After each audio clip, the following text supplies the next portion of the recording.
Hello again, I am Jim Bob and welcome back to some more F1 Manager 22 on the PS5. We are continuing with our HAAS career. Last time out we had a little bit of a damp squib of an ending. We finished reasonably well. We finished in 4th at Austria, but we had the potential for at least a podium, potentially even a win. We gambled on a late safety car, we put on a fresh set of soft tyres, and then I forgot to actually start pushing the tyres when the safety car came back in. So yeah, we gambled on the chance of getting fastest lap and maybe moving up, and then we didn't capitalise on that. So bit of a mistake, but we head on now to round 12 to Paul Ricard. So let's get set up.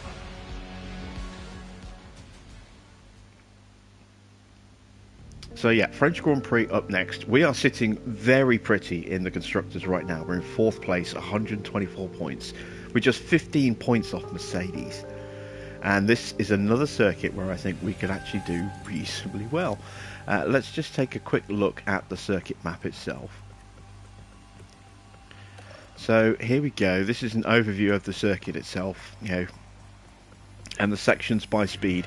A lot of long straights. That's not the best for us, but it's not horrendous. We've got a decent straight line speed, but you can see the second sector going into the third sector. That is a series of very fast left-hand turns, that long sweeping left before you get into the little twiddly bit towards the end, and it's a very strong opening section to the lap as well. So those two sections should hopefully allow us to close up quite nicely under braking, get ourselves into a decent position, especially going into the tight twisty bit at the end of the first sector, going into that long back straight. Hopefully we can actually get our car into a very good place there. In terms of expected strategies, let's have a look. It's going to be a one-stop race. It's just a question of how that one-stop shakes out, I think, in terms of when teams pit, how hard they push. Might see quite a lot of drivers starting on hard tyres on this one. Let's review our performance targets. Financially, we're kind of pushing being in the mud. We've got just 300 grand at the moment, so we need a good return financially from this one. Our objective is to get to Q3. That is achievable with Oscar, possibly with Mick as well. I'm going to try and guarantee both drivers in the top 12 and both drivers into Q2, so that'll be an extra bit of cash there. They want us to get the fastest lap. I think we can do that. We might be able to get the fastest lap. Depends on strategies. And then in terms of finish position, again, I'm going to go for 2 drivers, and this time I'm going to go 2 in the top 10. I think we can just about squeeze that. If we're aggressive at the start, we can probably get away with that. Qualifying streaks, we've got 1 of 5 done so far. We just need 1 car in the top 14 to achieve a mark on that. So that's an easy one. Our finish position, this is an all-important one. We just need 1 driver to finish in the top 3, and that'll complete that streak, and that'll pay us just under 800 grand. So we've got a nice potential bit of cash coming at the end of this race. In terms of our cars, let's double check the builds are all okay.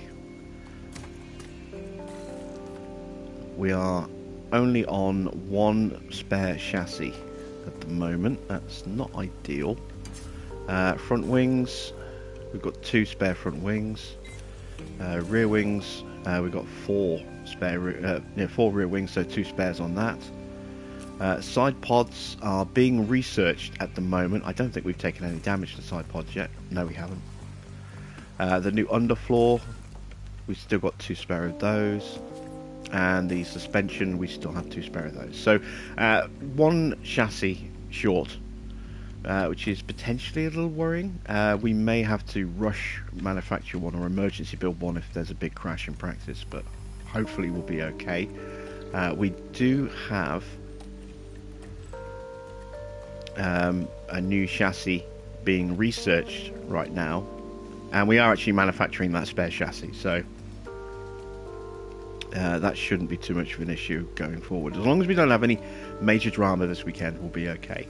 And of course, we are still working on that new side pod design. That should hopefully be ready for the next race at Hungary. I think, maybe, possibly.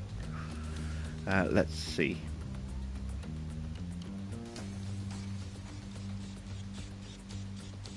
How you doing, guys? It's good to see you both. Will I ever play Farming Simulator again? I don't know. I don't know. Maybe. Never say never. It's not in my plans at the moment, but you know, I might get the itch again.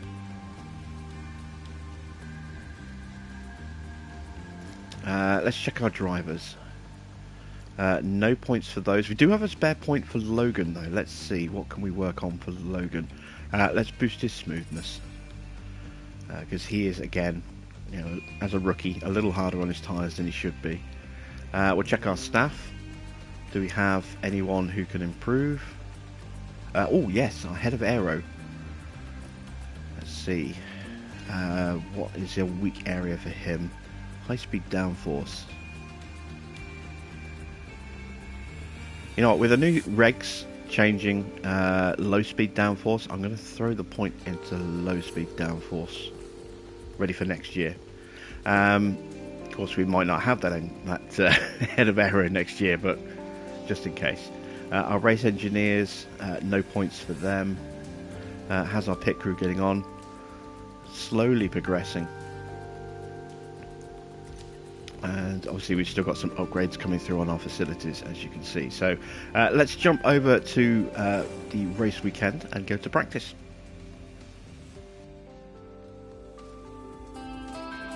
It's Grand Prix time here in Le Castellet. The very first horseless carriage race was organised in France in 1894. Since then, well, the carriages have only gotten faster. For the Grand Prix here, Paul Ricard boasts a fine collection of low, medium and high-speed corners. The scene curve is taken at breakneck speed, right before heavy braking at Beausset. This is an all-rounder test for cars and drivers alike. We're about halfway through the season now, and there's still plenty of time for everything to change. All eyes are on the teams and how they tackle the rest of the year. There's nothing like a race weekend in Formula One.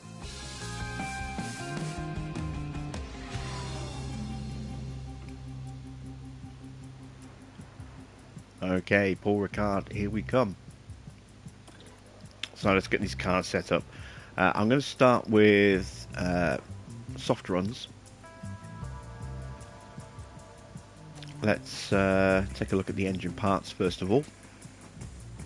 So I've got a worn engine here we can throw in just for practice.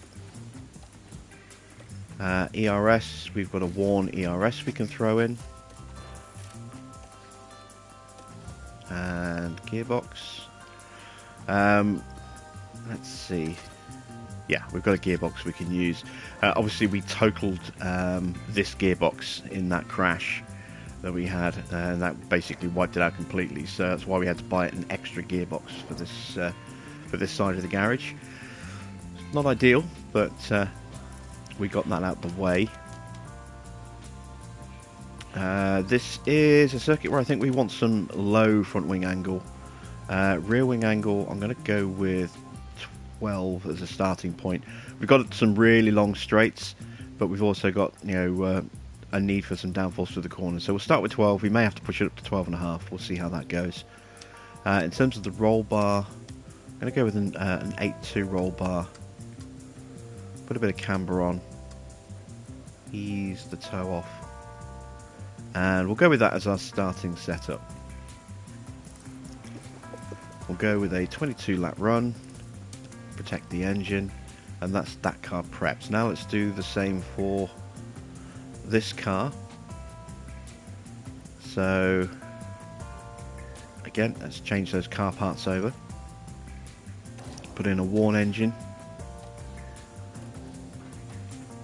and a worn ERS.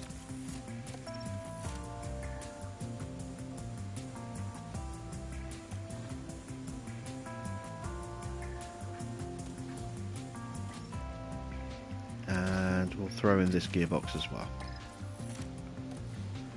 Okay, so that's the parts swapped over. For the car setup, we'll go slightly differently. We'll go with an even shallower rear wing. We'll go with 12.5 on the rear wing here. The roll bar will go the opposite way. On this one, we'll go with a 3.7. The camber will have a little less severe, so we'll go 3.2, and then we'll drop the toe down to 0. So we've got two very diverging, two very distinctly different setups, and we'll see how they kind of diverge and meet up with each other. We'll go with a 22 lap run. Driving options, protect the engine, and the only decision now is, do I put Mick in the car or do I swap him out for Logan? And I think I'm going to work on Logan. So yeah, let's go with that.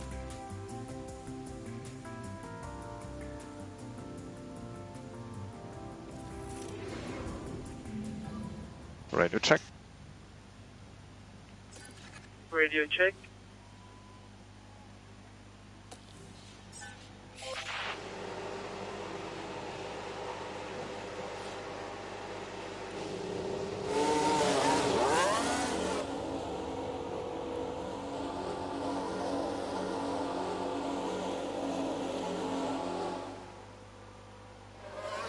So we'll create a little bit of separation between our drivers. There we go, that's Logan onto the track. And now let's send out Oscar.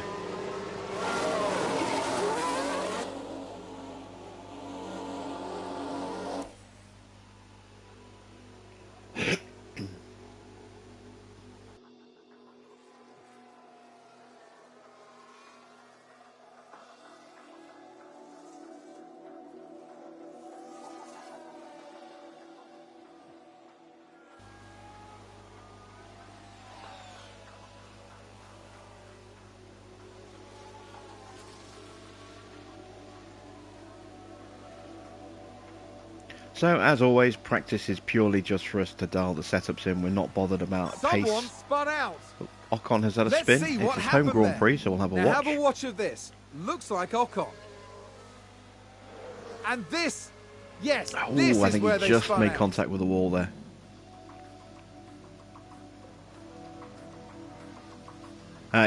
Practice sessions, we never worry about pace in practice sessions. We always run at the lowest pace setting on the tyres to protect the engines, because it is literally about just getting track knowledge and getting the setup dialed in. You know, we only really turn the engines up a bit. We'll turn the pace back up again when we get to quali.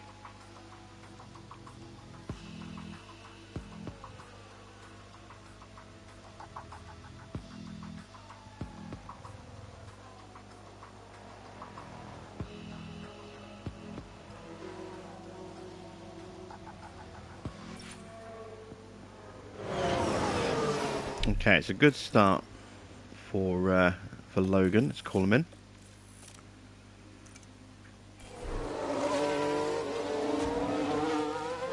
Where is he at the moment? Oh, he's just into the second sector, so he's way off yet.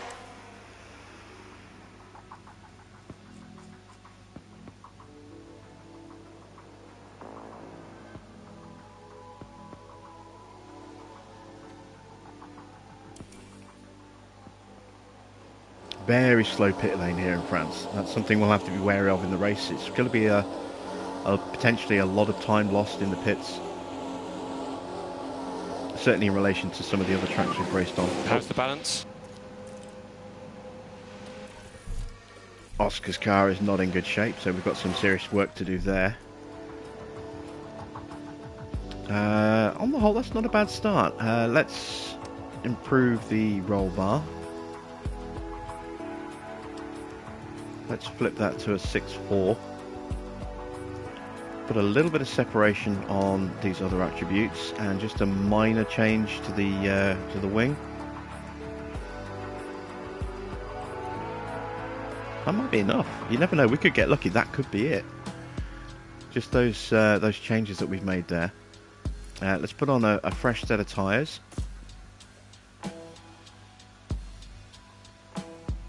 How long's left in the session? It's going to be about half an hour of running. So let's increase the run plan up to 25 laps.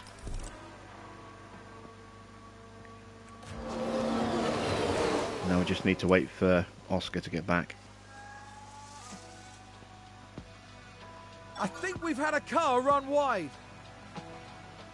Yuki doing a Yuki.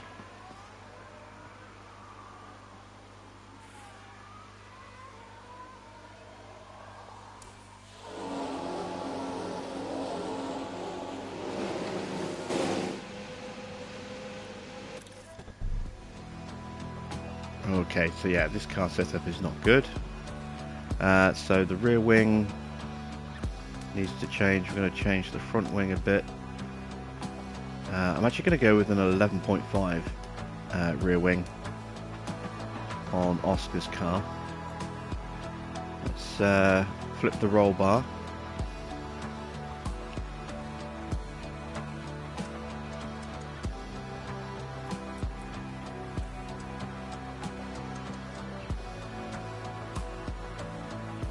And let's try that, see how that shakes out. Again, we're going to put on fresh tyres, increase the run plan a little bit. Let's get 24 laps. And get these guys back on the track.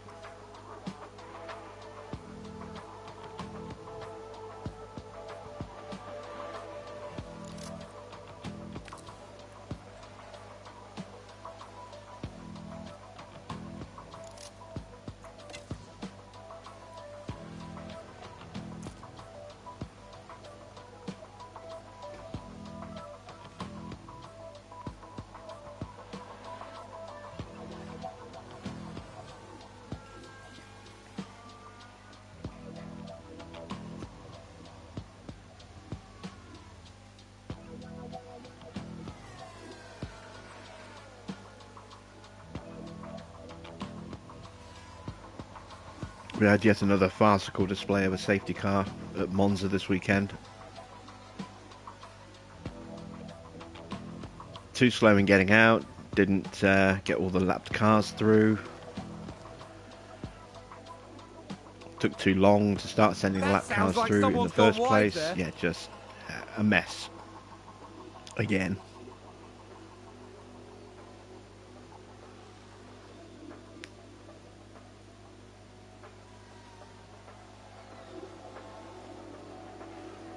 It's not a good look for Formula One right now.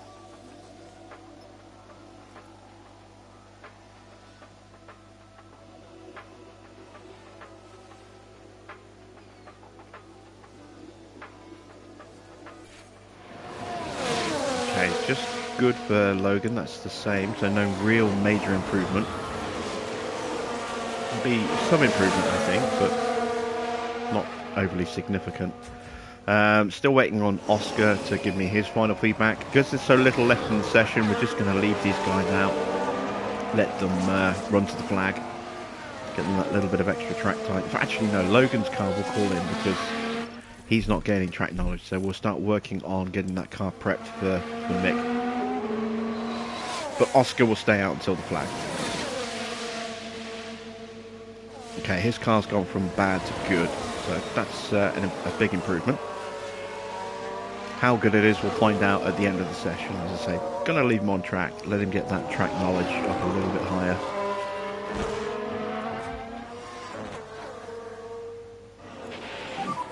Going down the pit lane. Copy.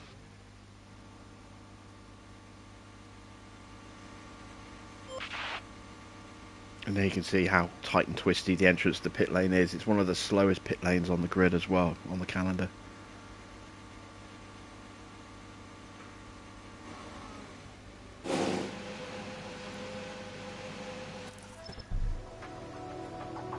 Okay, the front wing's gone the wrong way, so we need to change that.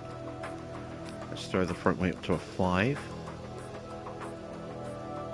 I'm going to leave the rear wing at a 12. Do need to make some changes to the roll bar.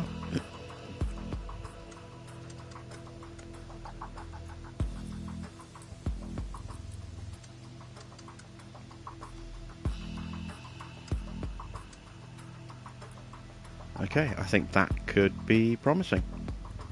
just going to actually push the wing up a little bit more.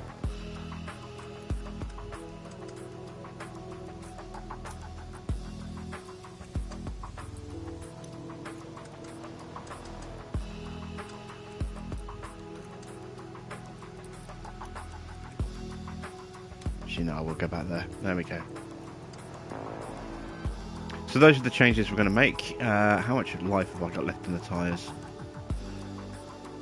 More than enough. Just a few laps of fuel just to get the car back on track for the last few laps. Do a 5-lap run. You won't have time for all 5 laps, but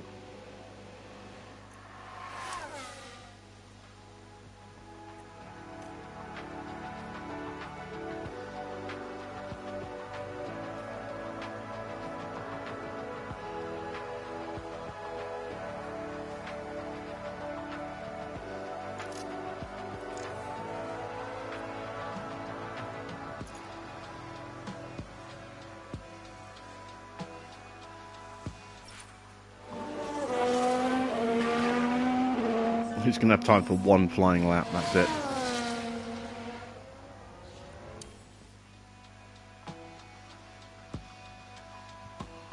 And there we go.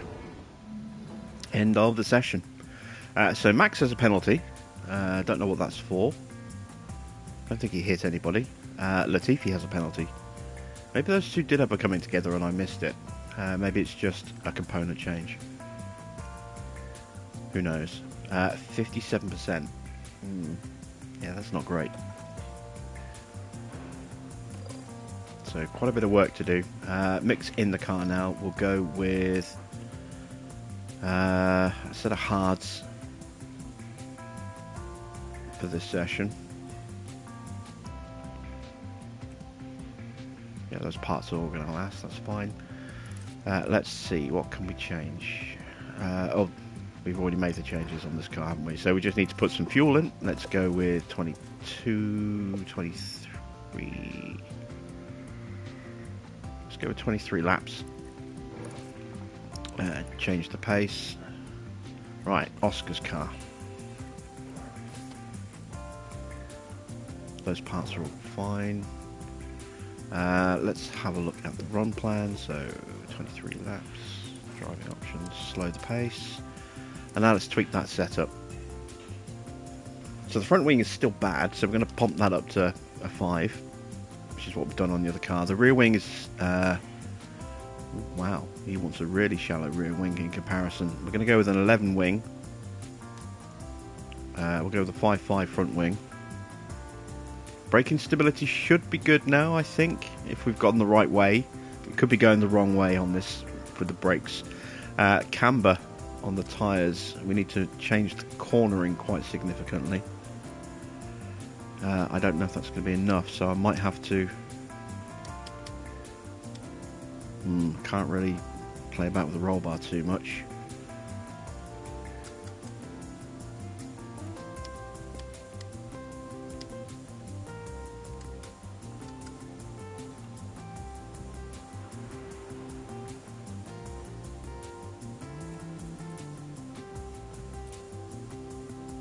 I don't know if that's going to be enough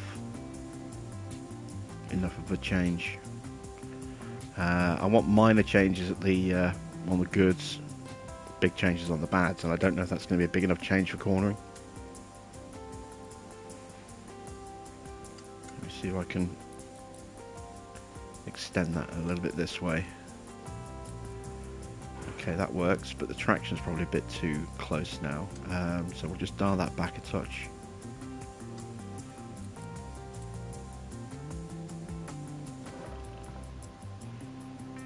Okay, let's go with that.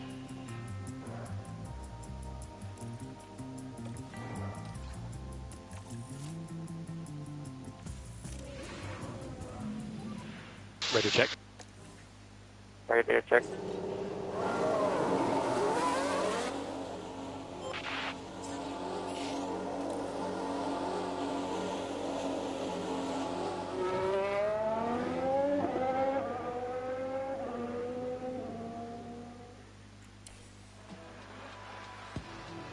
Alright, fingers crossed, we'll get the car nailed down in this session. Means we can concentrate purely on getting track time for track knowledge in the final session. It also means if we don't need to go out with Oscar, we don't have to.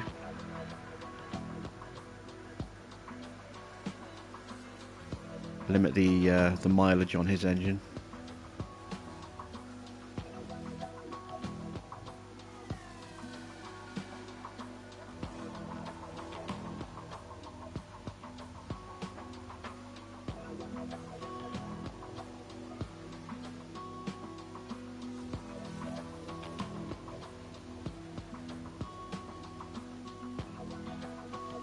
Again, there's that 3/4 gap between Mick and Oscar.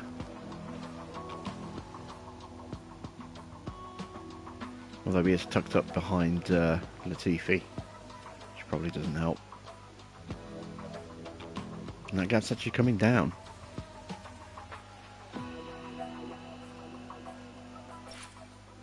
Okay, still only good. That's disappointing.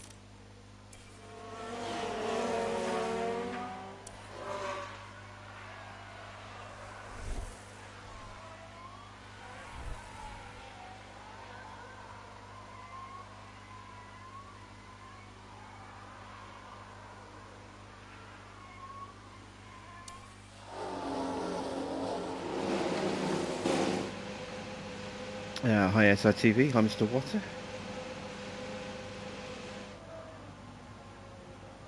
Away for the weekend, just got back. How did the last race go? What, in real life? The Monza Grand Prix, or are you talking about our last race? Because our last race was on Friday.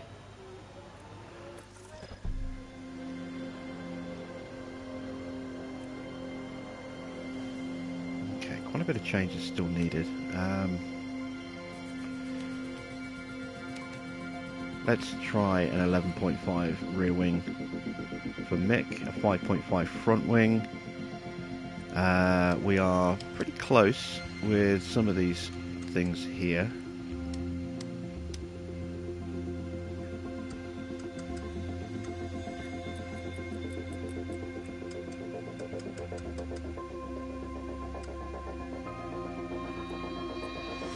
Okay, we're close with traction.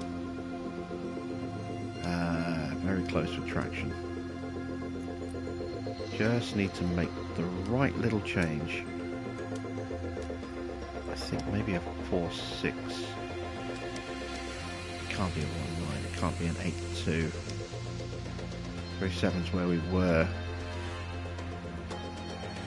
But with those changes, let's go to a 4.6. Go back to a 4.6 and see if we can tweak it. So I want the optimal.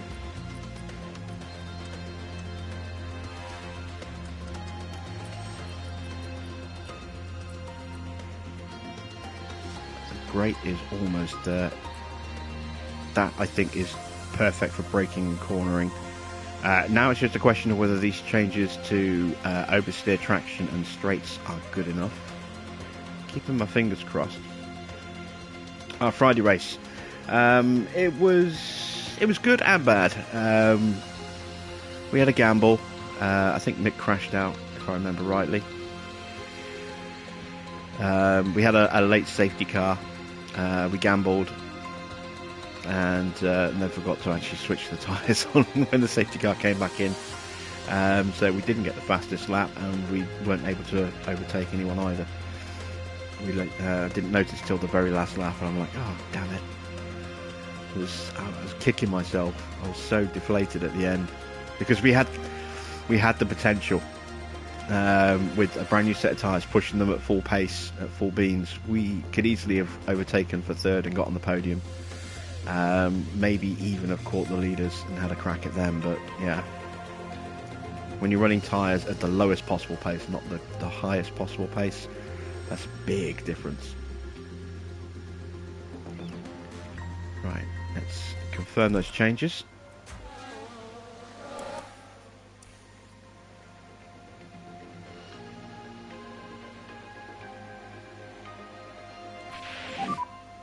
We're making progress. The car is great.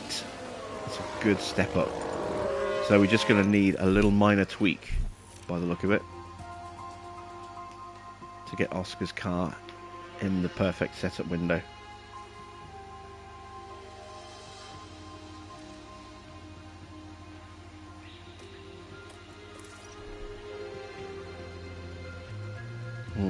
So it's cornering and traction that need the most work. We're fine on the rear straights. Front wing's close. Let's go to a 3.7 on the traction.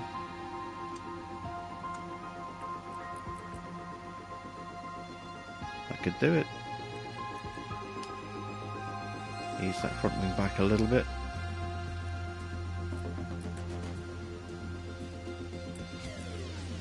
Yeah, let's give that a go. I think that could be it.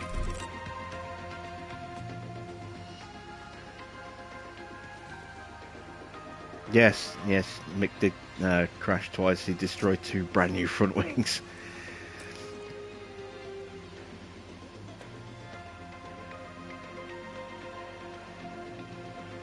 And then chassis damage as well, which is why we're manufacturing a replacement chassis.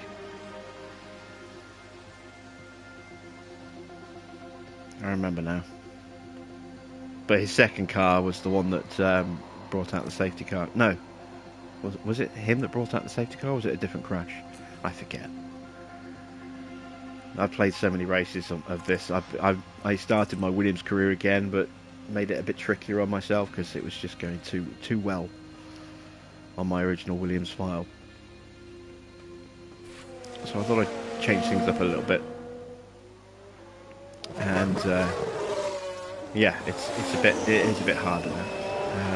I think part of that is also, you know, I started this one post-patch as opposed to the Williams file where I'd already done most of the stuff before the patch came out on that file.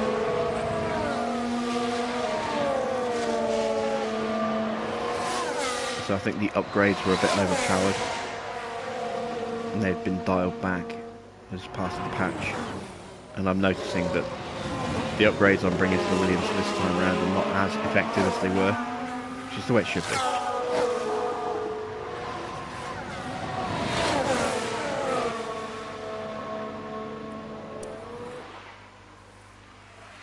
I also replaced Albon with Porsche right at the start of the season as opposed to at the end of the first season this time round. And yeah, both Oscar and Porsche have been spinning a lot and damaging cars, and yeah, they've been a lot more inconsistent, which, you know, kind of makes sense when you've got 2 rookies in the team. It's made that a little bit more challenging, but I've been having fun with it. But I blitzed through more than half a season all in the last like 2-3 days. So I think I started that Friday night after the live stream, and then I'm already up to Monza on that career. So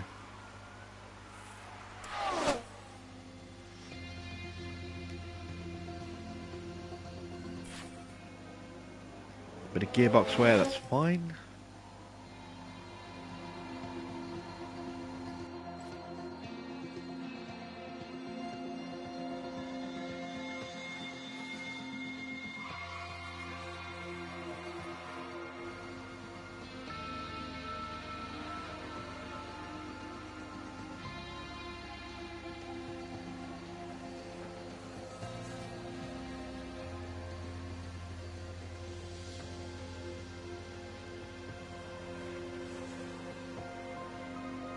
So after France, we have Hungary,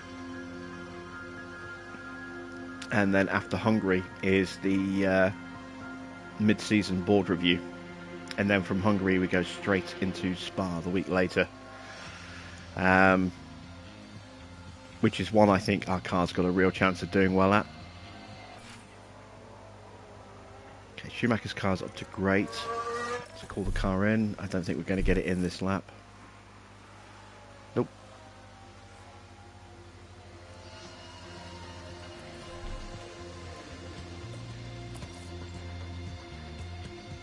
Oh, we're close. What are we up to? 95%. Okay, so big improvement. What can I tweak? So fix that?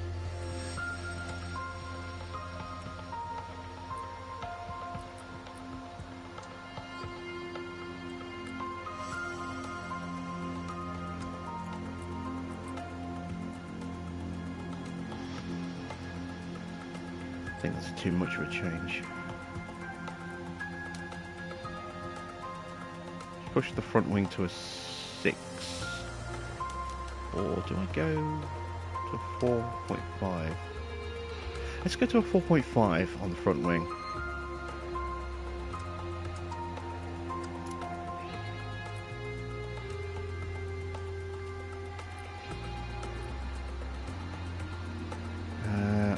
Actually no, that potentially takes the rear wing out of the window. All right, let's go back to a 5.5.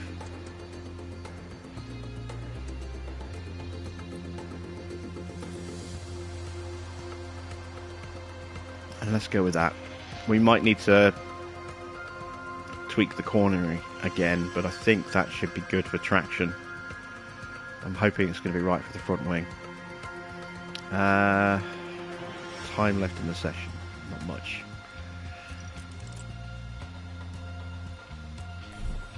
Might just leave Oscar on track again. By the time we get him in and then change the car, the session's going to end before we can go back out again. So he's still at great. So his car is again a tweak or two away from being optimal.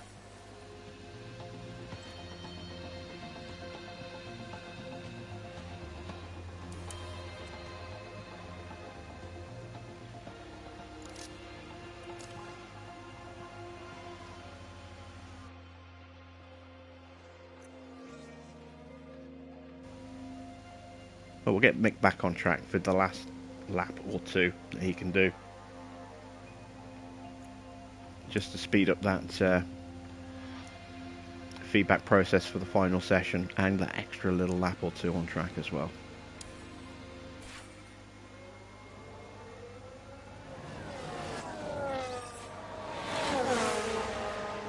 Okay, so at the end of FP2, Oscar's car is good. It's very good. It's just not quite there. We're almost there.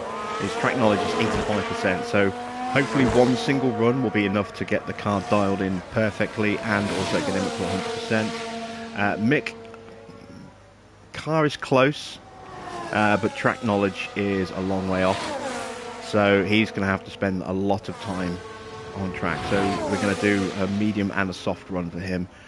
With Oscar, we're probably just going to do a medium run and leave it at that.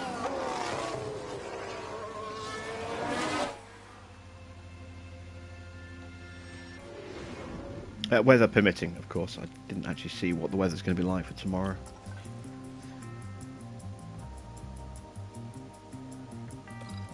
Oscar's at 95%, okay. Hello and thank you for joining us as our race weekend unfolds.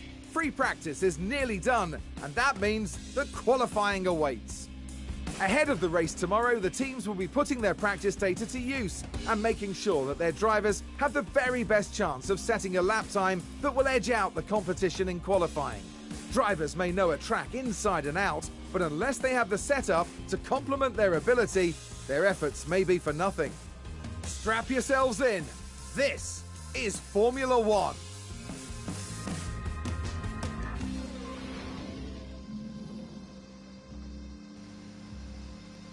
Yeah, those little bits of speech and spiel from Crofty, they're fine, but his over-the-top scripted commentary in the races are terrible. They really are. I'm not a huge fan of Crofty as a commentator. I don't think he's as good as everyone seems to treat him. Like he's God's gift to commentary.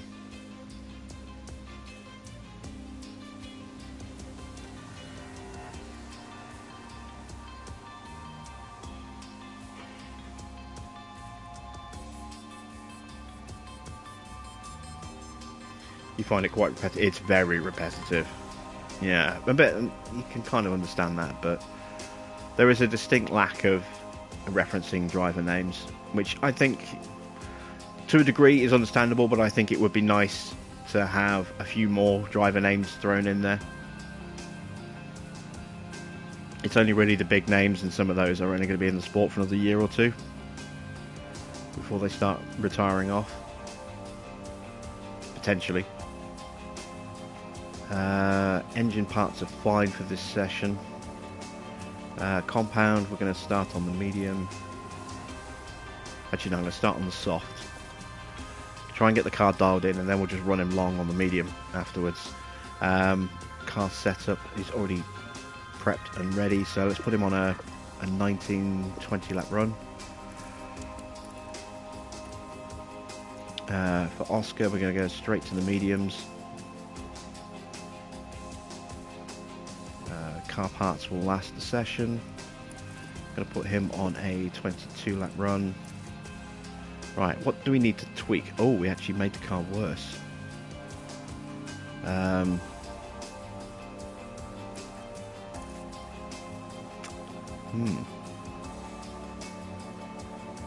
Technically, we kind of made it about the same or better, but we lost an optimal on the front. Okay. So braking stability isn't right. Let's go that way on the braking stability. Cornering. I kind of like cornering.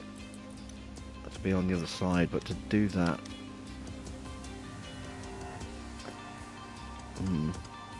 I'd like cornering to be on that side, but can I squeeze that in with some toe change? Not quite.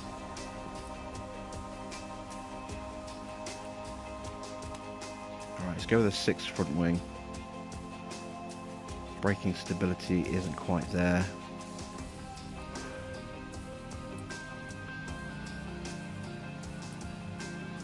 Traction's potentially a little bit too much.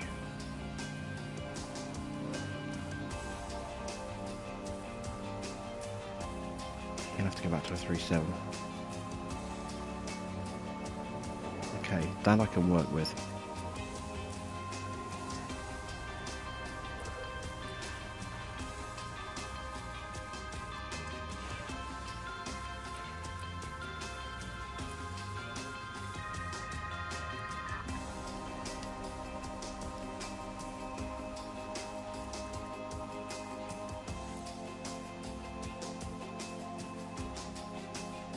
Alright, there we go. Let's give that a run. Hopefully that's going to be it. So, both cars are set. Tyres are chosen. Let's go. Final practice session.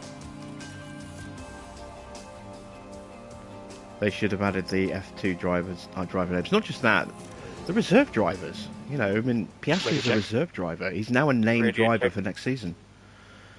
So they're going to have to add Piastri's name in, I think, at some point. They're going to have to get Crofty back in the booth.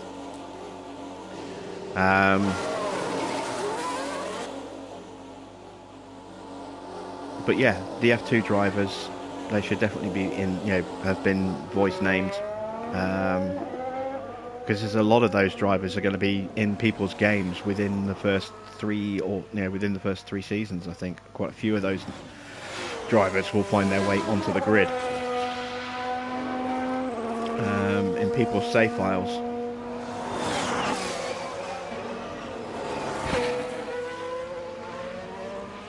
But it's not just that though. It's I mean, people's names are in the game. It's just they're not used in moments. It's just oh, it's the HAAS car, you know, even if it's Schumacher or Magnussen, you know, it's only really the big drivers like Hamilton and Leclerc or Sainz or Verstappen, you know, it's just like the big names that really tend to get name dropped, which is a shame.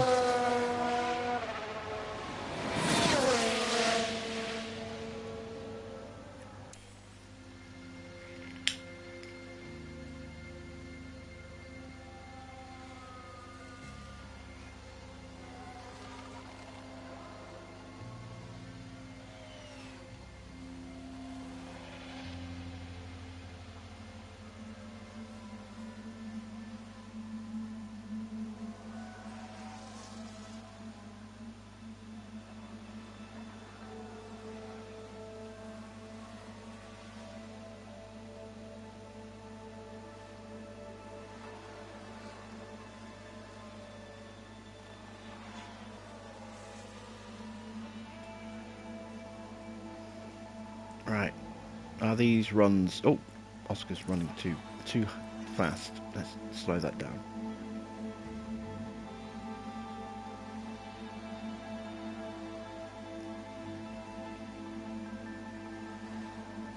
Yeah, hopefully these sessions... Who's running wide there?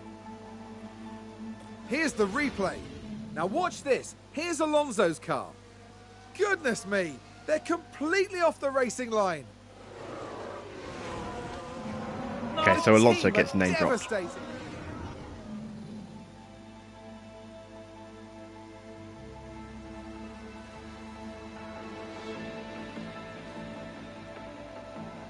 But it's like the overtakes. Oh, it's an overtake for the Williams car. It's an overtake for the HAAS car. You know, it's an overtake for the Ferrari. You've got the name files in there. Just it's an overtake for Hamilton, as opposed to it's an overtake for the Mercedes. That would be just so much better. You know, if there's a named driver, default to the name of the driver. If there's no named driver, so when they don't have a name on file of, you know, maybe a regen or something, then default to the name of the team. It's not that complicated.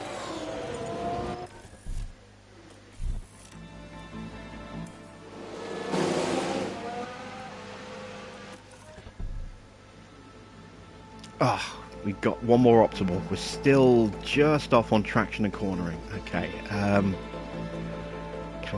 I get this?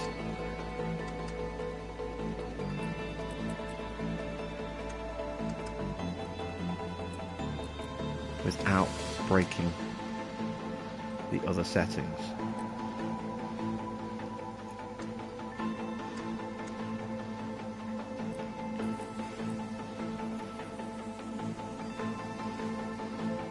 That's the best I can do, I think.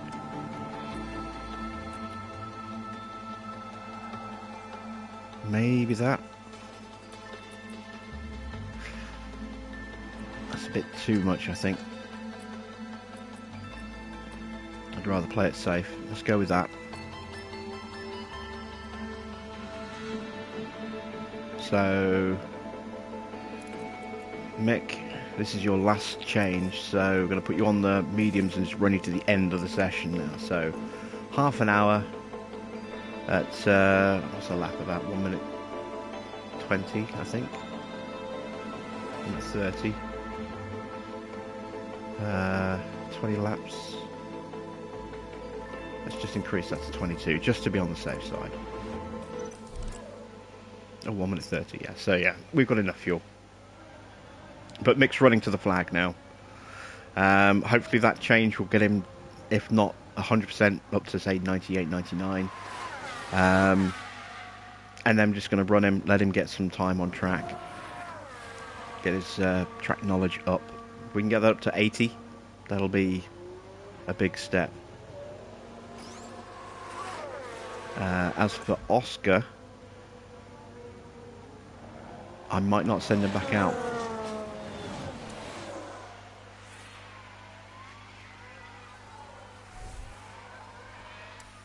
I might just leave him, depending on what his car comes in as. Just wait for that last bit of feedback. Please be optimal. Okay, it's How's optimal. the balance? So that means 98, 99 or 100%. One of those three. But he's got 100% track knowledge, 100% car knowledge. Do I really want to send him back out and put another 20 minutes of worth of running on the car just for 1%? No. I'm going to leave him. I'm going to leave Oscar as is. So, let's send Mick out. This is Mick to the flag now.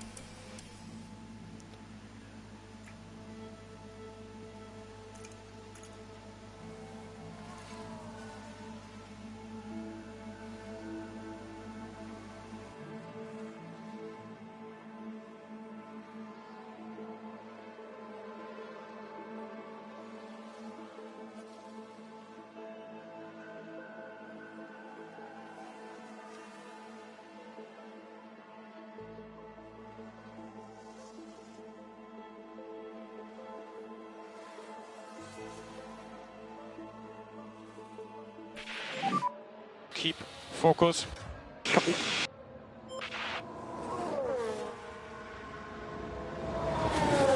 Oh, they've run wide! Let's take a closer look. Right, watch this. There's Schumacher.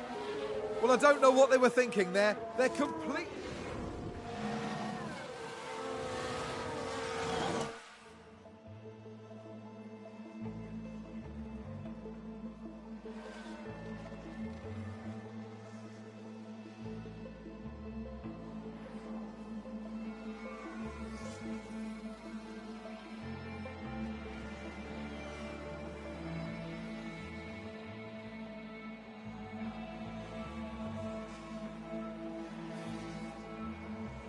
Someone's run wide!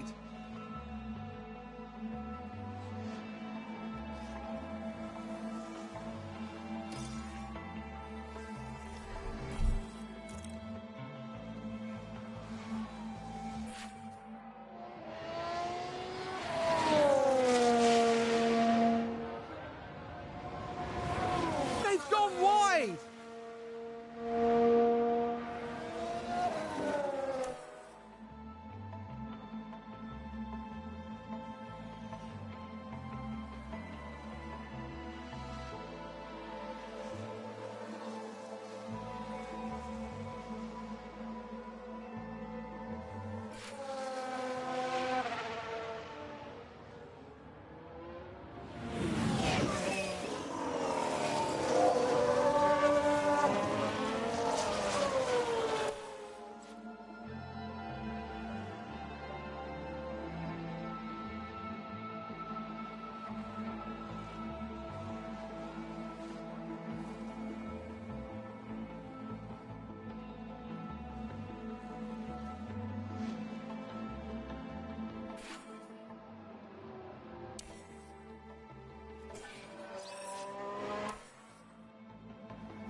Radio check, radio check.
Ready to check.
Is that a lockup?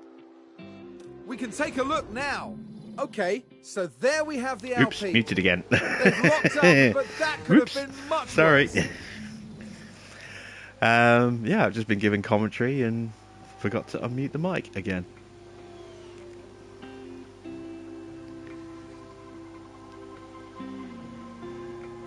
Thank you, Colin and JBS.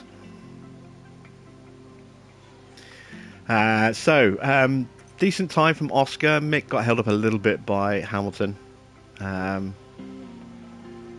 think we might have potentially held Hamilton up in return there. No, no, we didn't. He goes onto the top of the grid. Okay, now it's time to put the new tyres on and then go out at the end of the session. But it's looking good for us getting both drivers into Q3 here. I did that in Austria. Yes, I did. I'm still not used to it.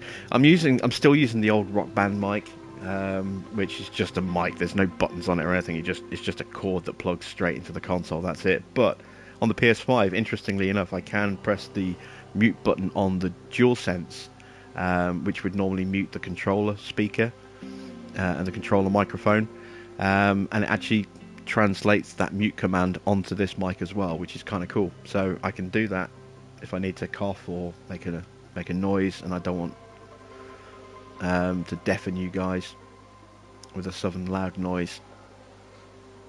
And yeah, sometimes I forget to turn it off, despite the fact that it glows orange to tell me that it's muted.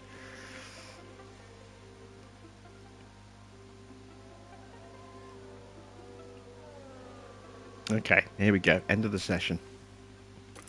Everyone's going out. Let's send out Oscar first. Because he is a little bit faster. And I don't want him holding up. I don't want Mick holding up Oscar.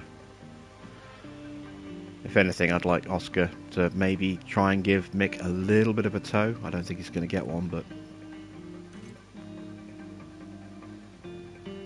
Perez on the bubble right now. He must have been held up. And the Ferraris are off the pace as well. Alonso way off the pace, but of course he locked up. So that'll be why he's down there. And Bottas as well. And maybe Joe Bottas is definitely looking to improve. So this order is going to change a lot as cars start crossing the line. It's going to change an awful lot.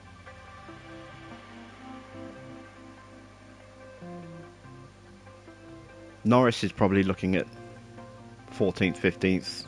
Sonoda at the bottom as well. Zhou's going to be down there. You've got to imagine the Ferraris and the Red Bulls are going to be up near the top, ahead of us and the Mercedes. We should be faster than Alonso and Ocon, but I don't know about Bottas. He's the wild card in this. He might pip us. He might split us. He might be slower than us. I'm not sure. Alright, they're coming around the final sector.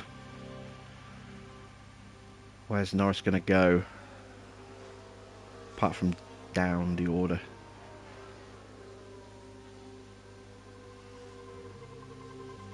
Okay, Verstappen with a big improvement.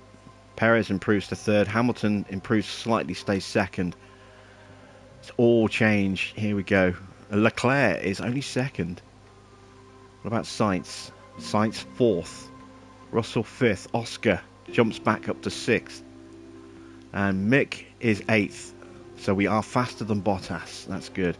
And faster than Ocon. What happened to Alonso? Did Alonso get knocked out? He did. Alonso is 12th. Okay, so in terms of pace, we are 4/10 off pole. But Verstappen has the penalty.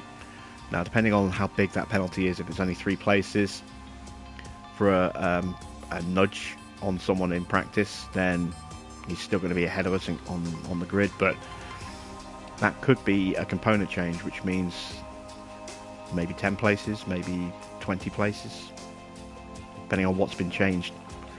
Mick is 0.8 of a second off. But we're a couple of tenths faster than Ocon.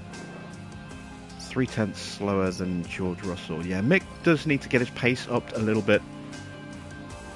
That's something to work on in training. Compounds. Going to put the scrubs on for the first run and then switch to the new tyres for the final run.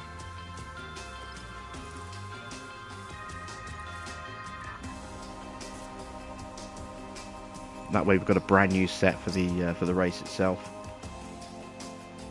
if we need them.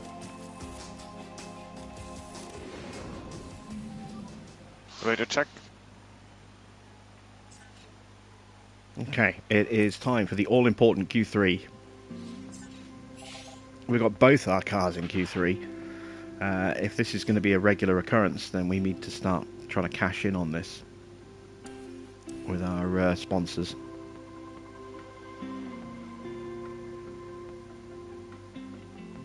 I think Mick finished 11th in quali at Austria, so he just missed out, but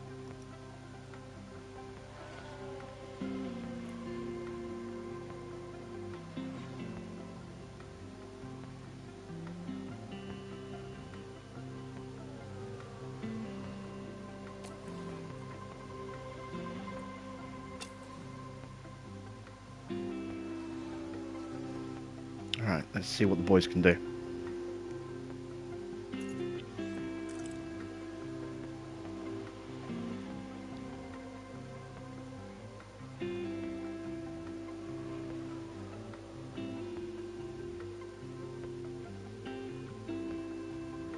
So all 10 cars are on track right now.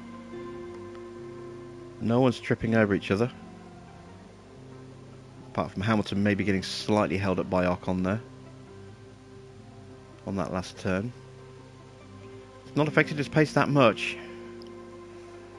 Sainz with a provisional pole. Hamilton half a second behind. Bottas a second off. Bottas is not in contention. That much we knew going into this. How close can we get? Oh, Russell takes provisional pole, so Sainz must have been held up.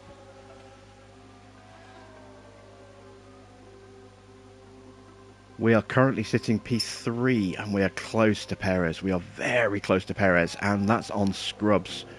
So I think these guys went out on brand new tyres. Yes, they did. You can see our tyres are a bit more worn, so they're going to go out again on those same tyres. So if they are going to improve, it's going to be negligible improvements, apart from the drivers who actually got held up. In terms of outright pace, they're going to be a minor improvement, just maybe a tenth or so for some drivers. We've got a chance here to actually gain a couple of tenths on these brand new tyres. So we could be looking at a second row here.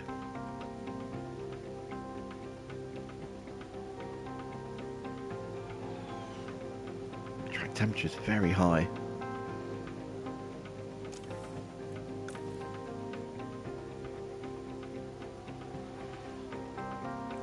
And we are going to ride on board with Oscar. once we start the lap. See if we can watch him onto the second row. We're not going to get the front row. We haven't quite got the pace for that, but we can get front row pace. Sorry, second row pace. That would be amazing.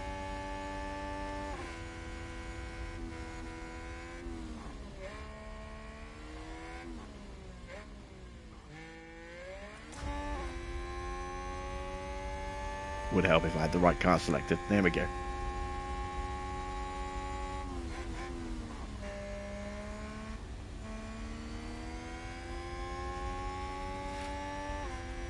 Someone spun. Who spun? That'd be Mick. Did somebody spin out there? Leclerc had a Let's spin. take a look at the replay. Watch this. There's Leclerc. It's not a bad spin, but it's ruined his lap. I'm hoping that yellow flag's not going to... Oh, Oscar's not up in the first sector. Maybe that's penalised Oscar slightly. It would be Leclerc as well, who's already on provisional pole. Would have been nice if it had been Sainz or Hamilton or Verstappen. Well, not Verstappen. Verstappen's losing his place anyway.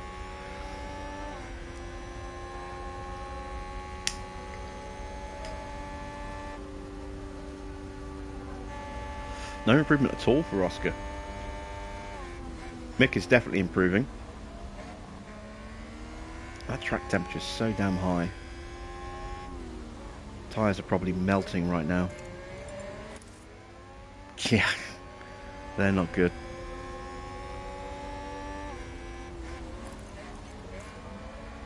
Can we get any kind of improvement over the line?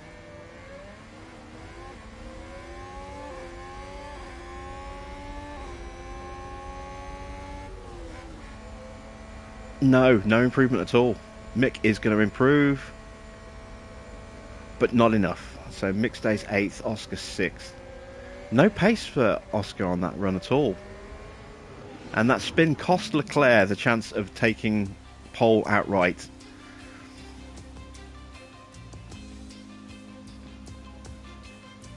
But as I say, Max does have a penalty. So he's going to be starting minimum 4th place.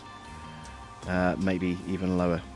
Just wish I knew how long that penalty was. It only tells you your penalties if you get one when you go to the grid. It doesn't tell you anybody else's penalties. It just says they have a penalty.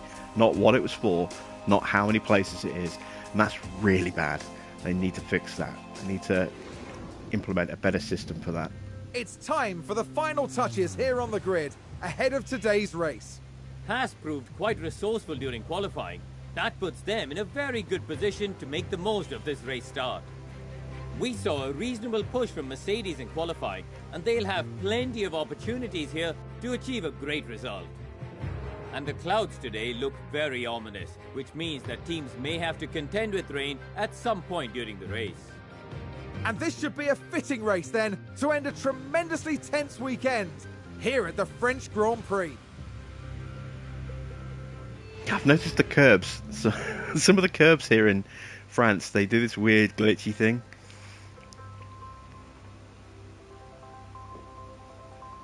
On those overhead aerial shots. Looks quite funny.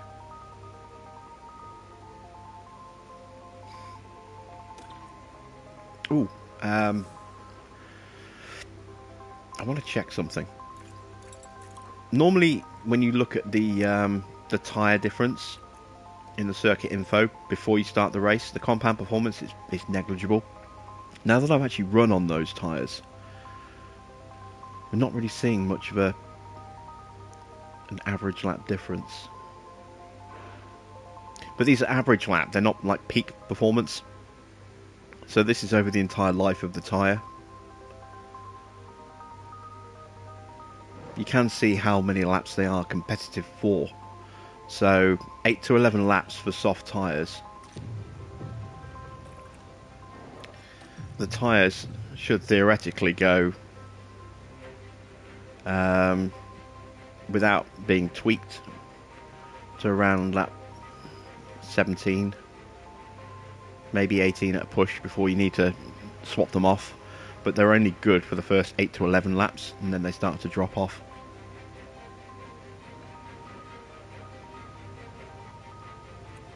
I think they could do maybe a better job of the tyre delta information. I am thinking Mick is going to go with the one stop like that. Go to lap 31. We haven't got any rain to worry about according to the predictions. So 1 hour 25.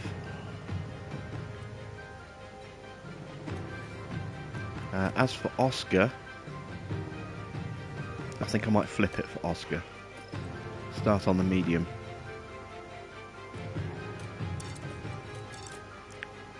See if we can get past someone and up in the face of the leaders to start with. I'm going to run to lap 22.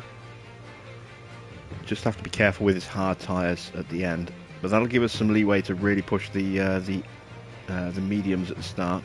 Didn't save the changes. There we go. In terms of fuel, we're definitely going to throw an extra few laps in. We can go up to 110 kilos. That's an extra 3 laps. That should be enough. We'll start with full pace and with an overtake strategy. And for Oscar, we'll do the same. Oscar's up to 98%. That's so close. Too late to make any changes now. 3 extra laps of fuel. Driving options, get him going aggressive, very aggressive off the line. We'll go full deploy. And that is us good to go. One other thing we can do is maybe do a position gain.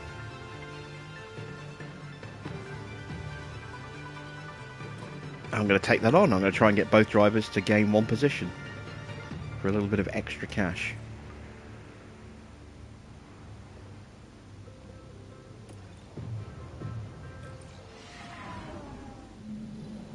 It's a somewhat overcast day for the drivers, who've now taken position on the grid. Let's take a look at HAAS. They're in the front half of the pack, so there's plenty of potential for them. And it's Schumacher as the second driver today. With a top 10 position on the grid, this race could really go either way for them. And we're just moments away now. This is it. It's time for the French Grand Prix. And it's lights out, and away we go. All right, here we go. Need a good strong start from Oscar here. We're currently P8. Holds off Russell. Alpine just advanced.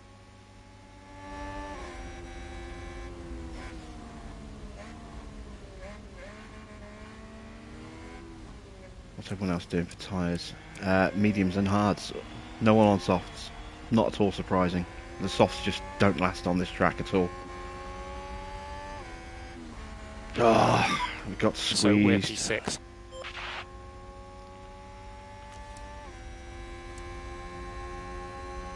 Mercedes moved up a place. Lighter car is less tyre degradation, yeah, but by the same token, heavier car with more fuel means I can push the car harder, which means a faster car. So I can run a lighter car, but I can't push the car as hard anywhere near as long because I have to be a lot more conscious of fuel. I prefer to overfuel the car slightly and just hammer the pace, especially when I'm in a car that's trying to stay with faster cars. The second you drop your pace down, as soon as you lose the DRS, they're gone. I'd rather have that extra little bit of weight at the start and be able to stay with them, maybe even overtake them, than drop away from them because I'm trying to save too much fuel.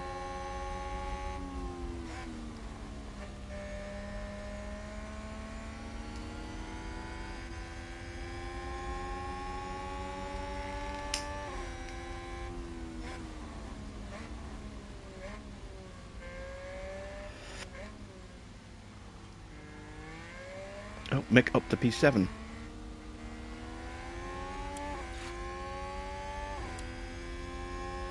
And we've got a run here potentially on George. Can we get him under braking? Is that a new race position He's for tucked HAAS? up in the slipstream of Perez. I don't think we'll get him under braking. No.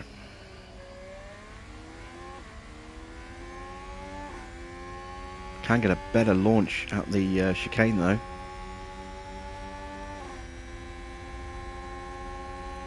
Okay, Mick needs to up to full deployment to get back into DRS range of Oscar. There we go. DRS is going to be activated at the end of this lap. Oh, up the inside. Beautiful opportunistic move there from Piastri. And now potentially got a run on Perez as well. Is he going to get him up the inside? Nope, that's covered off. HAAS with an overtake there.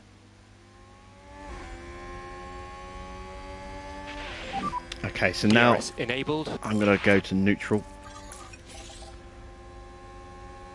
I want to try and charge these up, but I want to make sure we get the DRS.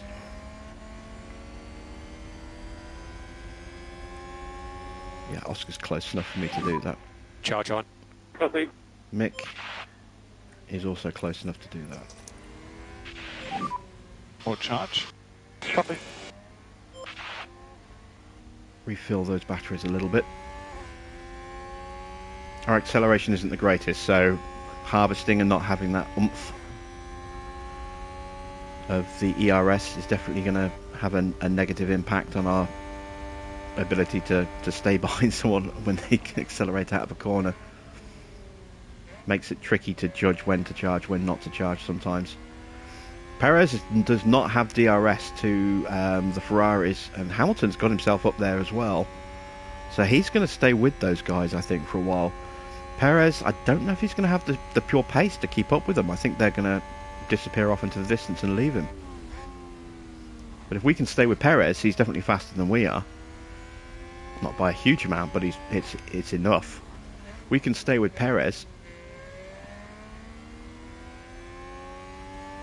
and that'll give us a nice little boost. Now, as soon as I get these batteries charged up a bit more, I'm going to ease the tyre pace down a bit, protect the tyres, so that makes the one stop, you know, more comfortable.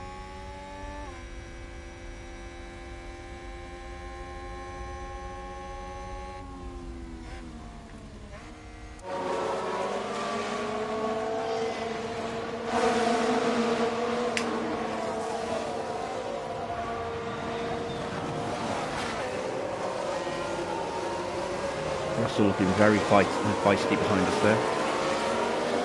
Perez is definitely the cork in the bottle right now.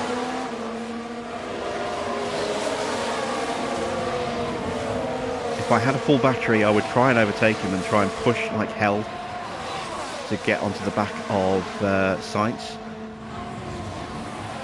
I just don't have the battery to do it yet. And there we go, we're through. Okay, good job, that's one. Perez under pressure from Russell. Mick under pressure from Verstappen. HAAS with an overtake.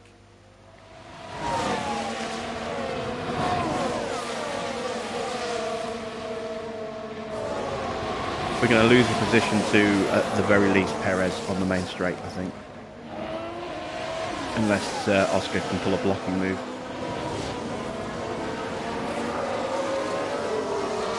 I'm not going to tell him to drive defensively because that's just going to lose us too much time in relation to the cars in front of us. While there's still a smallish gap like this, if they get leapfrogged, if we leapfrog and we keep leapfrogging, there's a chance that we can stay with them. Yep, there goes Perez. but we managed to block off Russell. That's good. Red Bull gained a place.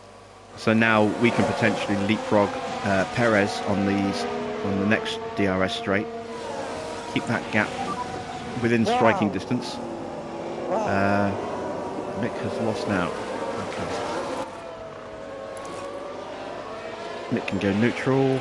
Oscar's about ready to go neutral. Copy. And let's ease these tyres down now before they start melting.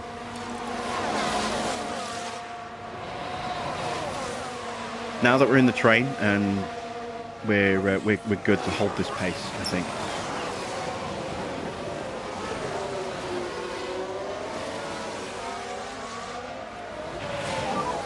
Charge off. Copy.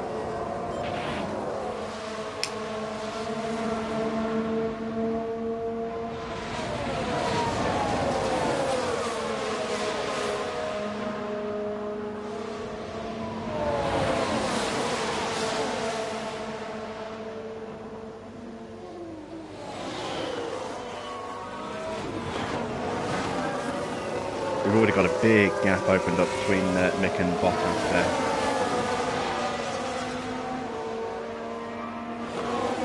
So he is heading up another train.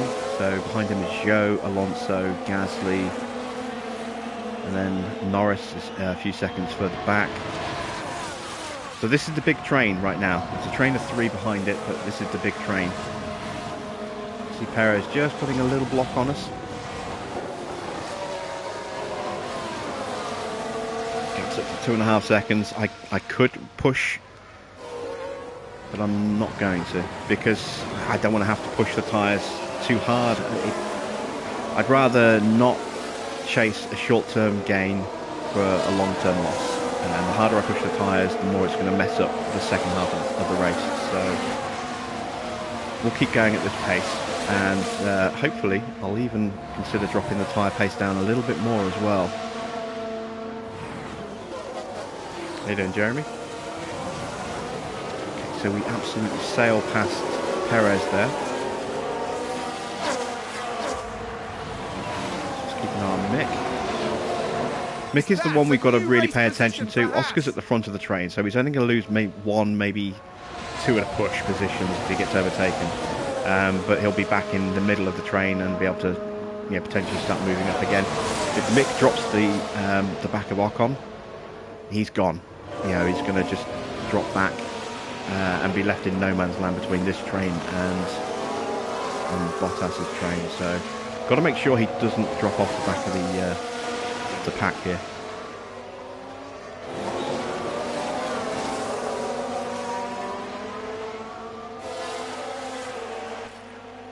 Quick look at tyres. They are already slightly lower than I'd like them to be. Not extended push. I'll go 1 or 2 more laps like this, and then we'll look at... Oh, Zhou's locked up. He's locked up badly. He's dropped all the way back to 17th.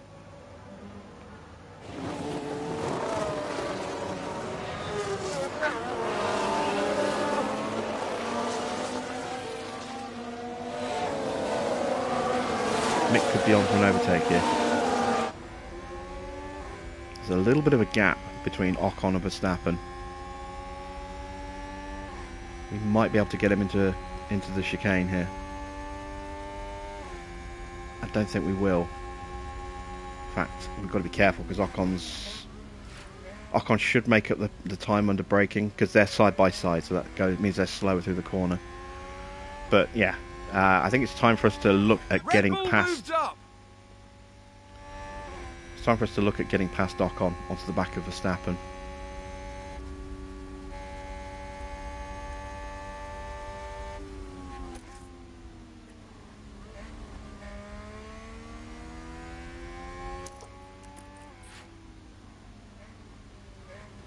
So we'll try and get ourselves into a position to get DRS on the main straight and sail past him. That's the DRS. And we're already past him. Oh, he got a better drive out the corner.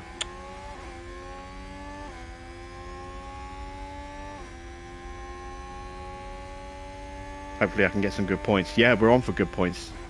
We're definitely on for good points here. Take it easy, JBS. Don't forget you can always watch the replay to catch up on what you missed.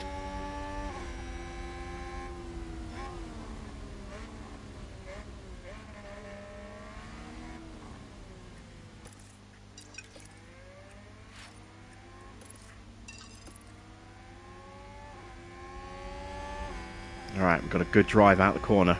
We've got full deployment. Can we get a run? We've got the space. Can we be brave under braking? Yes, we can. Oh, no, no, maybe not. Oh, maybe. You're doing a good job. Got the better drive. We've got him.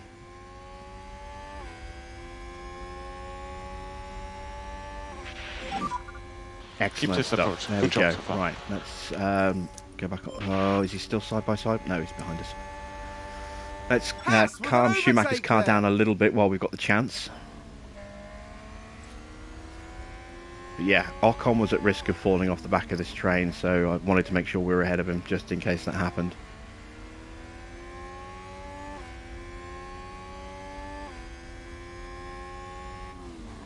Mick is benefiting the most from this train right now because he's on the hard tyre.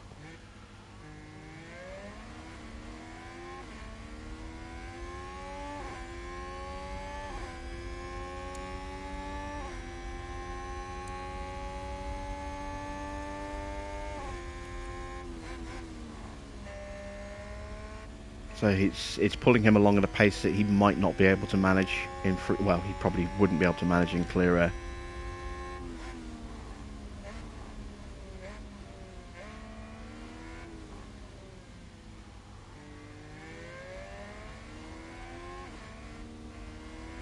And we're still not that far off the leaders. Only, you know, after 9 laps, we're still only, what, 3.2 seconds off the back of the lead pack, and we're not pushing.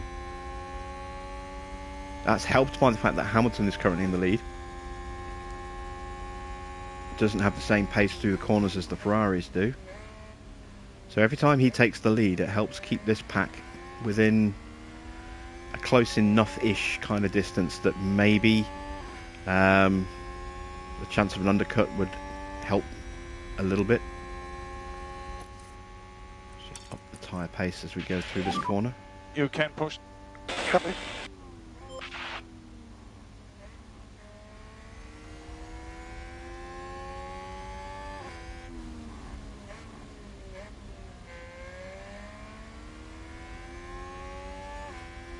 But Oscar's doing a wonderful job here at the moment. He's really looking after his tyres now. You see the change in degradation when we switched him. Ease that off. We're almost ready to put Mick back onto neutral as well.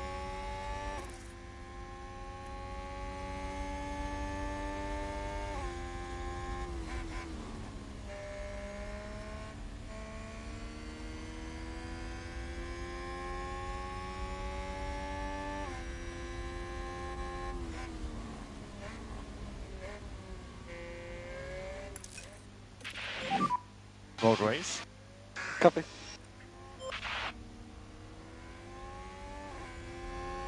And Mick is generally kinder to his tyres as well, so we could potentially leave him on this pace strategy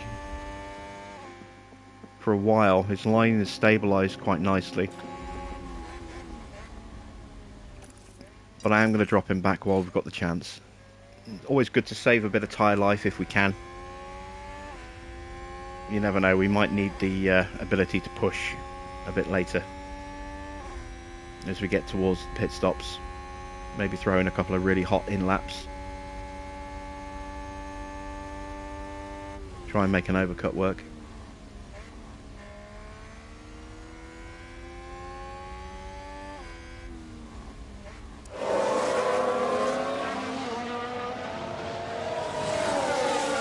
So race order, we've got after 10 laps done,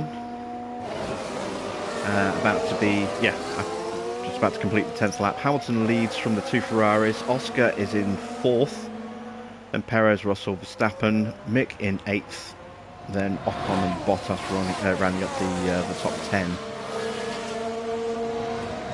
McLarens are nowhere right now. Joe's struggling to make any real headway after that spin. He's closed up a couple of seconds to the back of Vettel, but it's taken him a few laps to do that. The Alpha pace is definitely starting to drop away compared to where they were at the start of the season.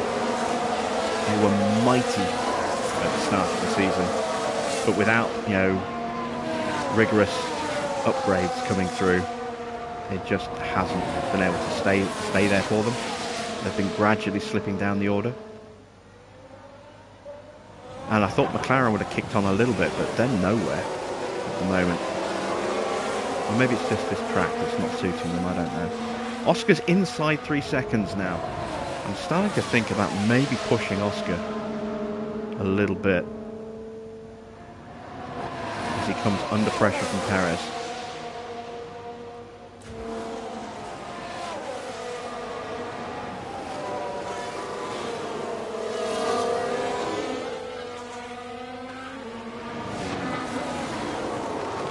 I don't want to lose all the battery or use all the battery up and then not be able to get as close as I need to, which I don't think I will. Interesting. Sainz is actually a second. He's dropped outside of a second of Hamilton. The Ferraris fighting with each other. Is the fact that Ferraris are fighting with each other allowing Hamilton to sprint away here? Perez has got past us.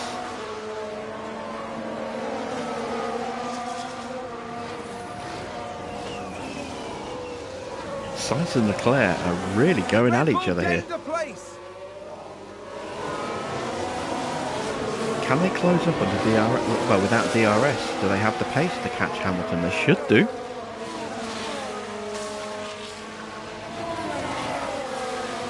Again, Sainz going defensive, Leclerc's going to attack.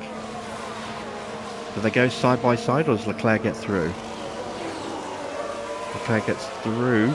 Sainz isn't backing out completely.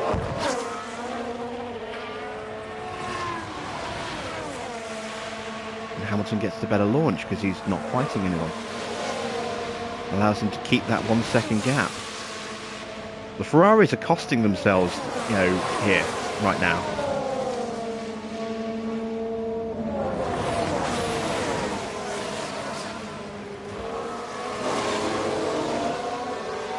It would be funny if both the Ferraris crashed. It would give us a chance of an outside chance of a win, because Hamilton's not that far down the road from us, and he's definitely holding up there. If the Ferraris weren't fighting each other, they were just concentrating on running their race, they would be faster than they are right now, and they would certainly be faster than Hamilton. But once again, look, I mean, they're scrapping with each other.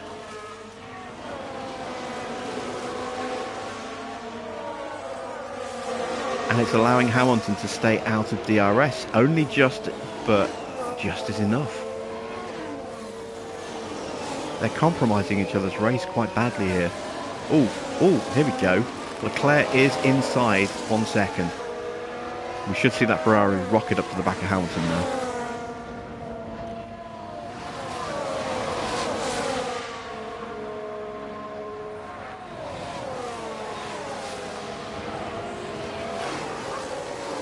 Takes half a second off him on that straight. Keep that up. Oscar retakes 4th place from Perez. And Russell got through as well. HAAS with an overtake. I wonder if it's worth us seeing if we can maybe jump Mick up a little bit further.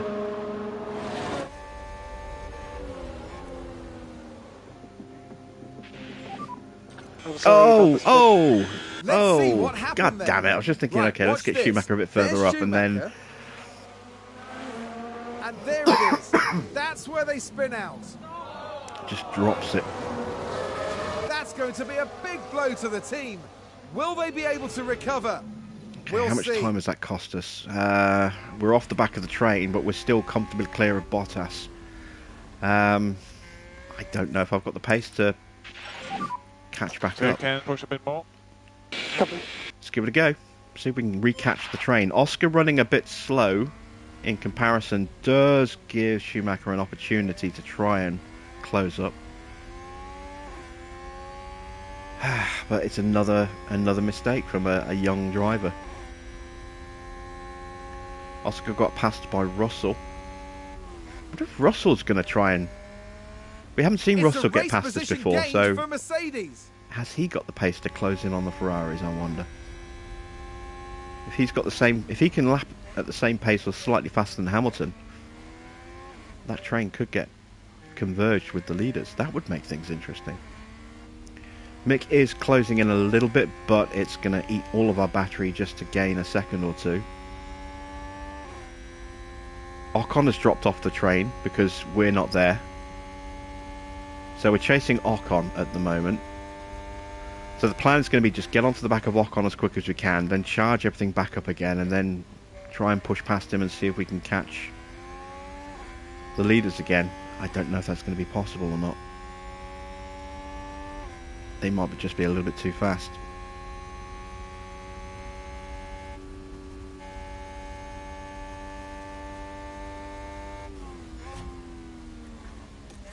Let's up the tyre pace a little bit. Maximum push now. Big push. Copy.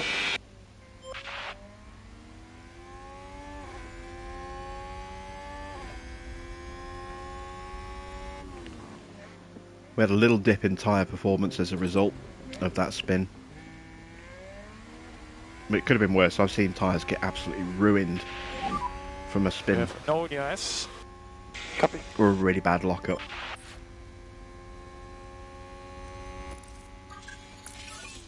Okay, we've got a fastest lap. Russell is not catching the Ferrari. If anything, we're actually going slower with Russell at the front.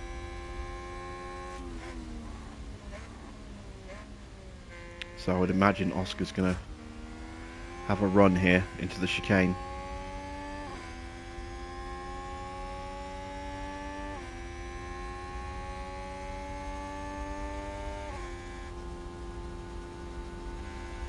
Didn't pull out enough. It's just having a look. Let Russell know he's there. Mick is 2 seconds off Ocon now, but with no battery left.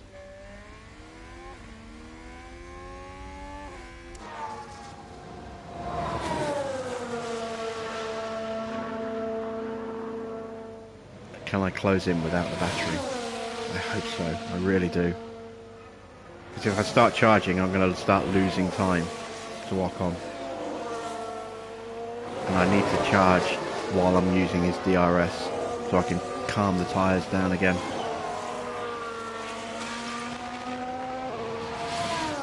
Oscar's tyres getting a little warm in the dirty air. I'll pop him into overtake. Try and get him back in front of Russell. There we go.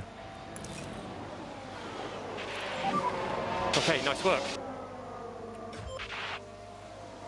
Mick is closing. I'm not going to get DRS on this big straight here, but if I can get it by the end of the lap, that would help. But if not, I should have it by this point next lap.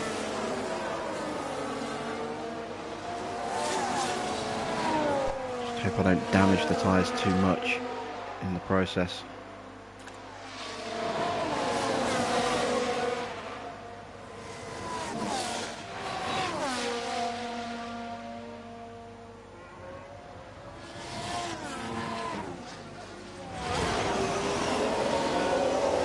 Try and slow the pack up a little bit if I can.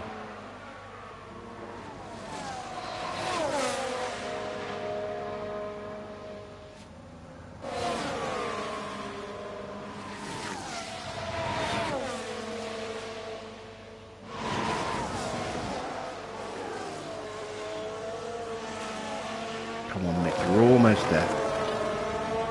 You're almost back in range of the F1. Yes, okay, there we go, we're in range. So let's go into harvest mode.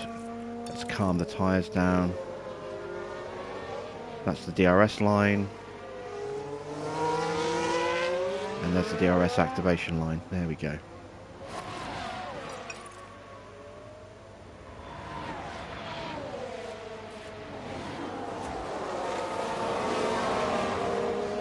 So, can I slow this group down enough that I don't drop all the way down the back of it? Charge on.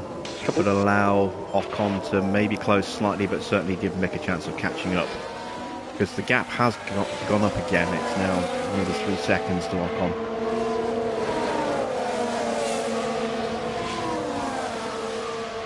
This is where we're going to be vulnerable.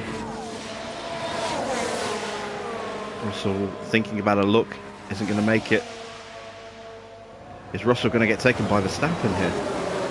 By Perez even.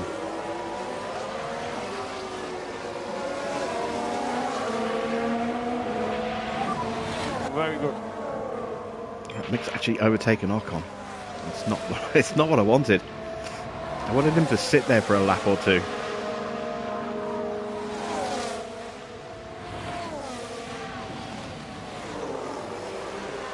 That's a good overtake from Alpine.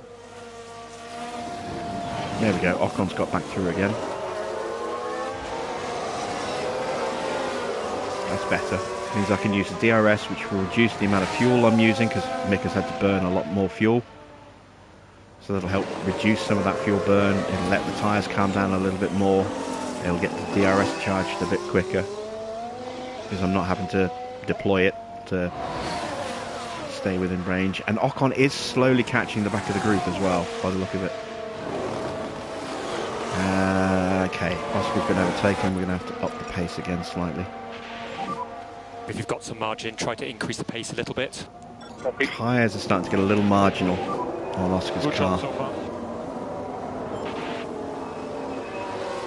We're at the point where they're going to start dropping away and we're going to start losing a bit more time under traction. So I've got to be careful I don't lose positions now. Can I get him under braking? Oh, look at that. Mighty on the brakes there. Can I get the launch out the chicane? Side by side. Okay, good job. That's one. Can I get the move done? Just advanced. Yes, we can. Just. He's still side by side. There we go. He backs out. Okay, Mick is almost fully charged.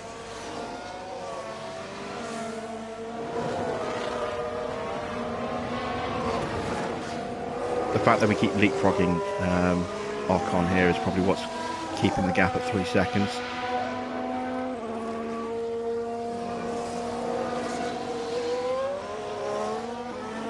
Because Ocon has to go defensive.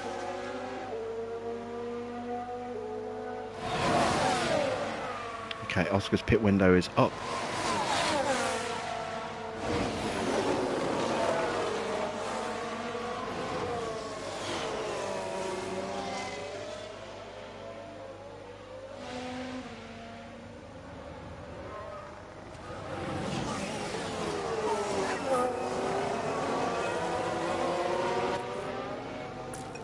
Okay, now we can go neutral on Mick. Switch, charge on. Understood. In fact, let's go full deploy on Mick. Come on, make the move. Make the move. He's not going to make the move, damn it.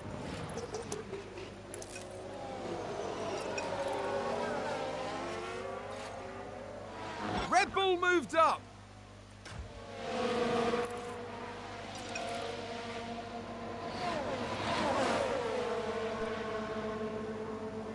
Yeah, Oscar's tyre wear is almost back to where it should be. Just to make sure I don't drop Perez here.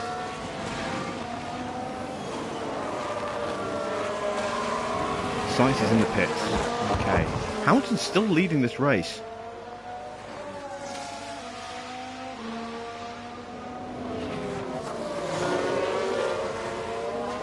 But now he's in trouble because Leclerc's got a free run at him.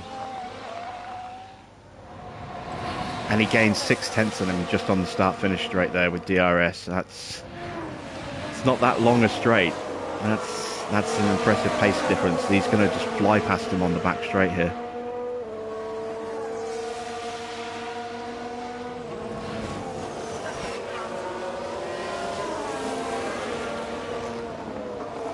Perez going very defensive there.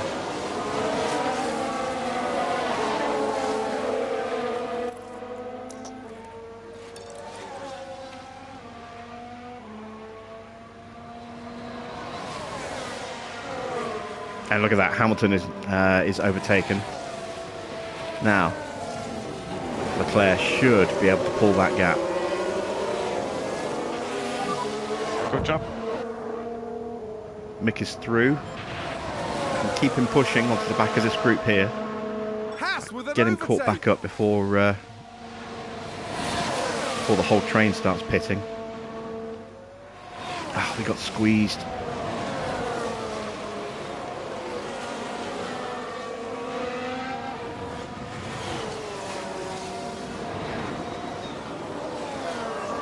Once your tyres hit 40%, they really start to struggle a little bit in comparison to the AI, because they're normally a little bit higher on their tyres.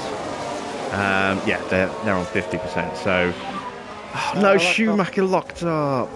Let's have a look. Right, watch this. All There's that hard Schumacher. work. Oh dear, dear, dear. Ooh, at That's least he kept it far out the wider barrier. than they would have wanted. God damn it, The Mick. team had such high hopes today. Focus. What a shame. Okay, Hamilton's pitting. All that hard We're work, and we are currently back P8. behind Ocon again. God damn it. That's a good overtake from Alpine.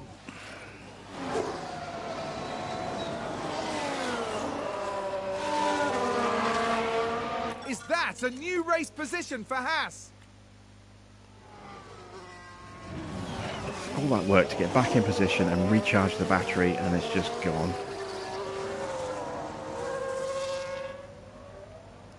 Every time I start thinking good things about Mick, he just has a terrible race.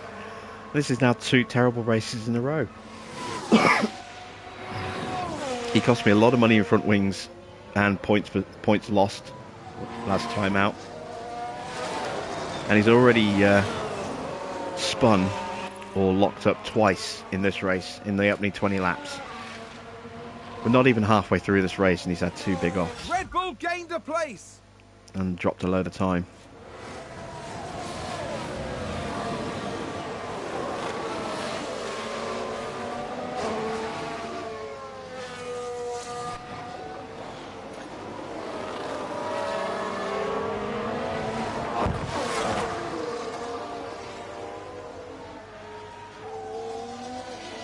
Okay, Perez is in the pits, No, and so is Russell. Okay, this is time for us to push.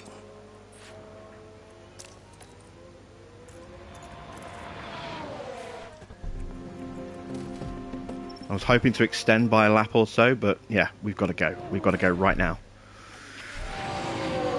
Try and overcut them. Or try and stay ahead of them. So we'd be overcutting Perez and staying ahead of Russell. Ocon has pitted as well, so Mick is now isolated in no man's land with no one to draft off of. So I'm just going to put him back into harvest mode and calm his tyres down. I'm not going to sacrifice his strategy.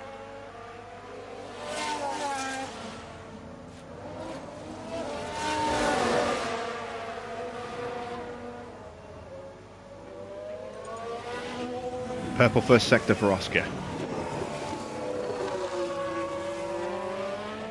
You find Mick does that quite a lot. Yeah. Yeah. Again, yeah, just not his day today. Charge on, charge on. Missed it. Okay, this is exactly what I need from Oscar right now. A really fast in lap.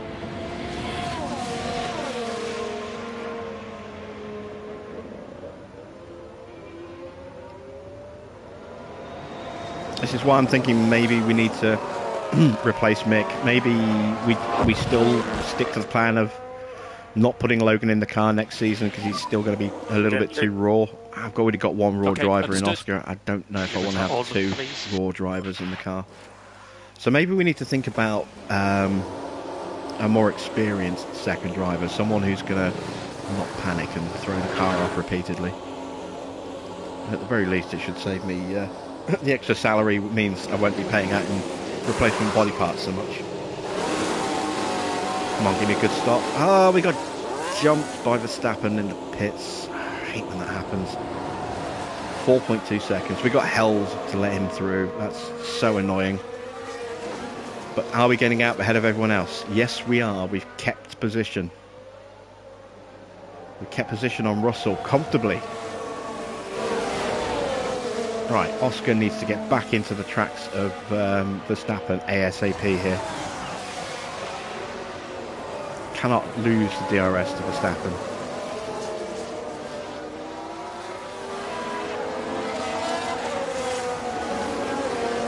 And we haven't done. Good, good, good. Right, so let's go harvest. Charge on. Copy. Mick's leading the race right now. I've just realised. Replace him with Gasly or someone else. Gasly would be a good shout, but you know, at 7 million, he's a very expensive driver for just a couple of seasons. But yeah, I think Gasly might be a good shout.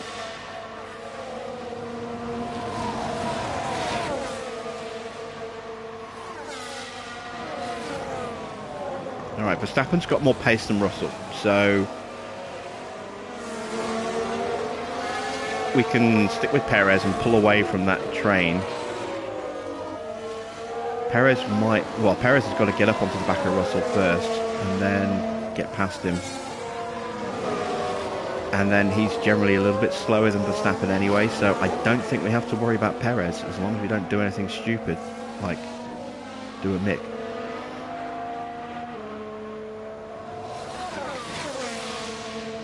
To stick with both drivers though, would their potential not eventually come through?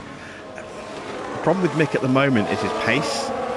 His control is actually supposedly pretty decent, but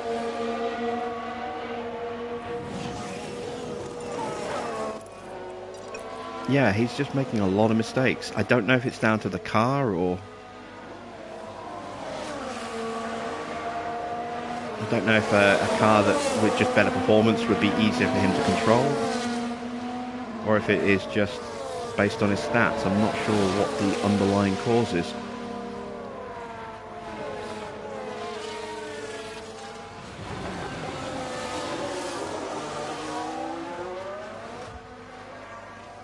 Okay, Mick is ready to go neutral. Modways. Copy. We can still rescue a point or so for Mick in this race, I think.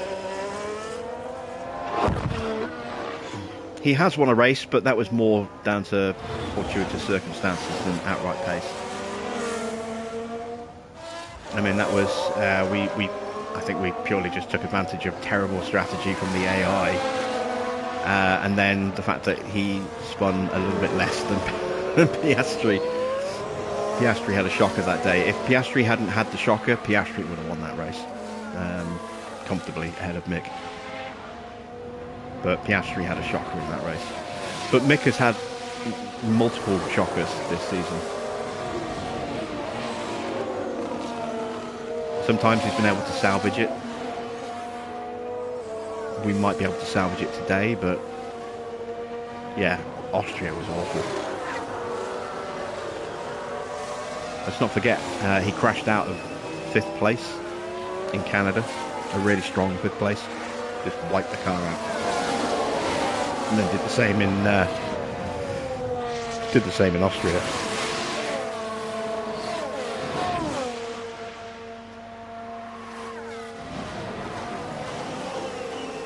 Okay, Sainz is now up to the front runners there, who haven't pitted yet. So overtake is available if you need it. Copy. Charge off. Copy. So Mick is a second a lap slower right now than the front runners that are chasing him down, which is understandable. He's on used hard tyres towards the end of their stint. But he could potentially throw a nice little blocking game here. Let's get to hold back the cars behind. This potentially sacrifices the chance of him getting a point or two, but might increase the chance of Oscar getting a few more points. he's done it for you when you put him in a Mercedes. Yeah, like I said, Mick just doesn't seem to have the best consistency. Fastest lap, Oscar there. And we weren't even pushing. Nice work.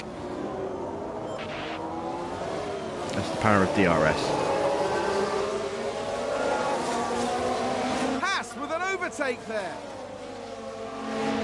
See, we've been able to use this traffic to catch up to the back of Sainz here. Kind of. We're almost there. Leclerc has pulled away from Hamilton, which is what I was expecting would happen once he got free and into clear air, and not had a teammate, you know, constantly trying to steal the position from him.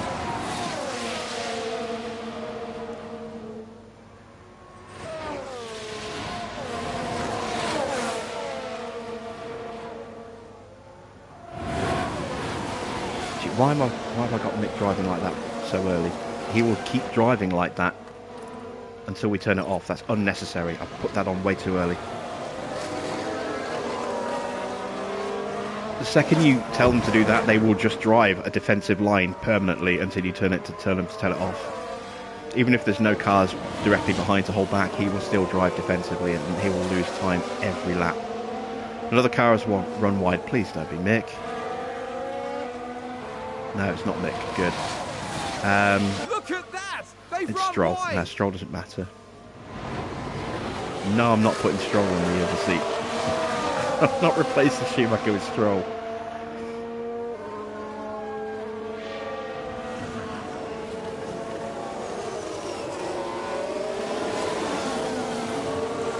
It's time for a little bit of a push. Mode push. Copy. I don't want Sainz to get away.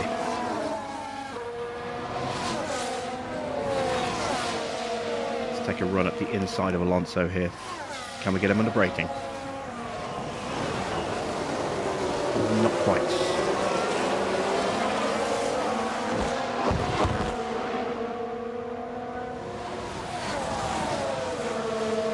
Rehire Magnussen, not a chance. Not a chance.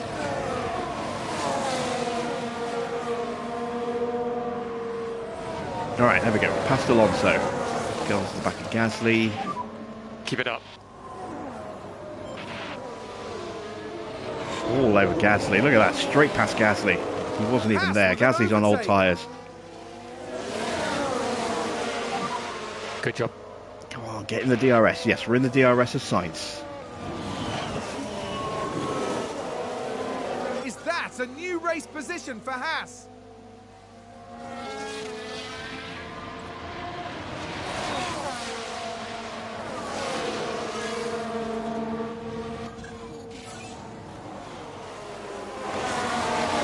Pushing like this deliberately because even though I don't necessarily need to, I want to break the 1 second gap to Gasly. I don't care if I immediately get passed again by Sainz on the start-finish straight if I get the DRS. I want to make sure that the cars behind can't follow us through. You're doing a good job.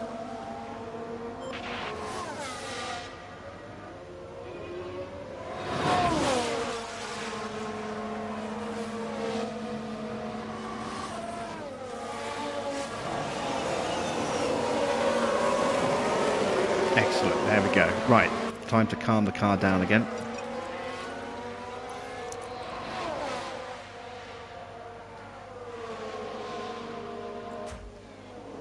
Mick's still leading. Tyres are hanging on nicely, he's just into his window.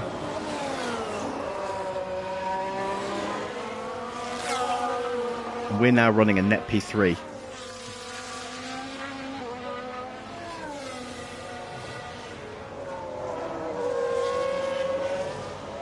So the traffic has worked out very kindly for us.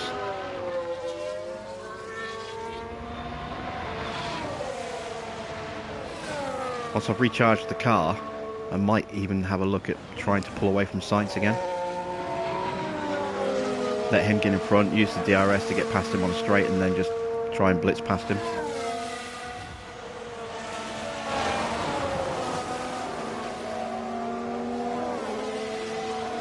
But I need that battery recharged. We've got a 3-second buffer now. Oh, and Ferrari just gained a place.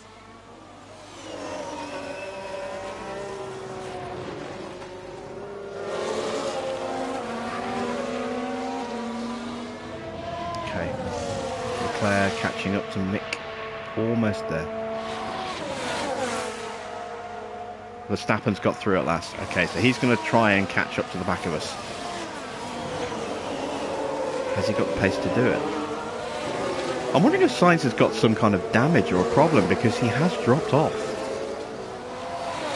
He's not really... Oh, we've got a yellow flag. Someone's gone wide. It's not Mick. Is Mick still in the lead? Oh, big lock up there. Oh, it's Verstappen. Here's the replay. Now here we see Max Verstappen. Okay, he's gone wide. And yes, how wide has he gone? that's the lock-up. That's pretty wide. That's pretty wide. That's going to drop him behind Perez. Oh, that's perfect. That's taken a fast boy out of contention. That's perfect. That couldn't have come at a better time.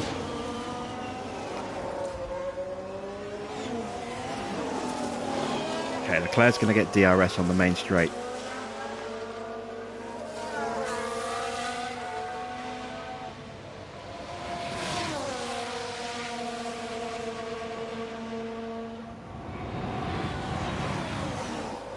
Now that's interesting. He barely closed up at all without the DRS. I knew our car was good in the straight line, but I didn't think it was that good. Mega job, mate.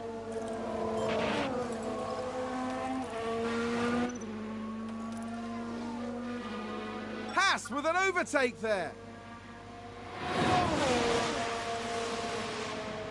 Alright, I want to try and keep Leclerc behind me as long as I can here. Piastri is almost ready to start pushing again.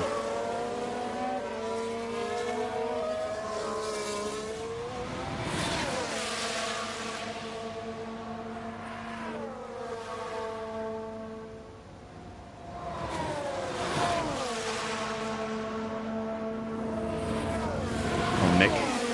Do us proud.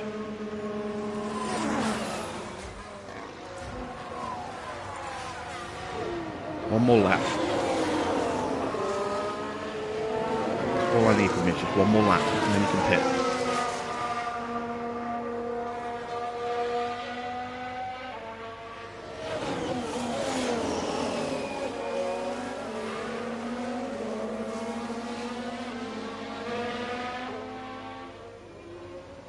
Leclerc's just going to sail past.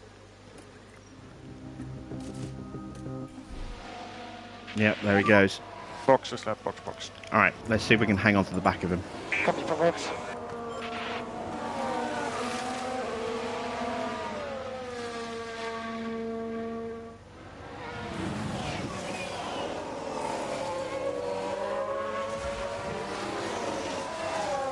Ferrari advance the race position. Okay, Sainz 4 seconds off Hamilton. Mode push. Copy. Let's go full push. See if we on, can do break this. away from Sainz. Copy. I don't think we're going to have the pace to stay away from him if we do get past him. I'm going to fly past him here.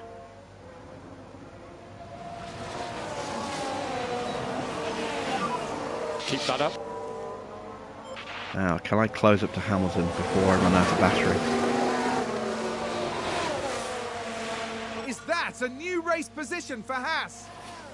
More importantly, can I break away from Sainz in the process? Can I break that 1 second? If I can, then I'm not dragging a faster car into the fight with Hamilton, which is what I'm hoping I can do before we get to the next DRS detection point. Just need an extra couple of tenths. 2 more tenths, come on. Good entry. Confirm. Oh, it's close, it's very close. Ah, did I get it? I don't know. I don't know if I managed to break the 1 second.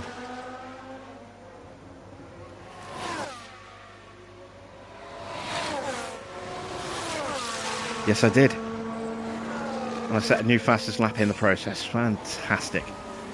Right, 2.5 seconds to Hamilton. Keep this pace up for another lap and a half. I can get onto the back of Hamilton. Where's Mick coming out? Behind Sonoda.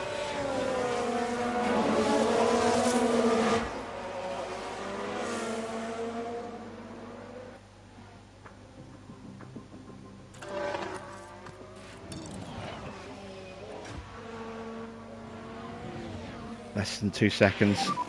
You can push. Copy.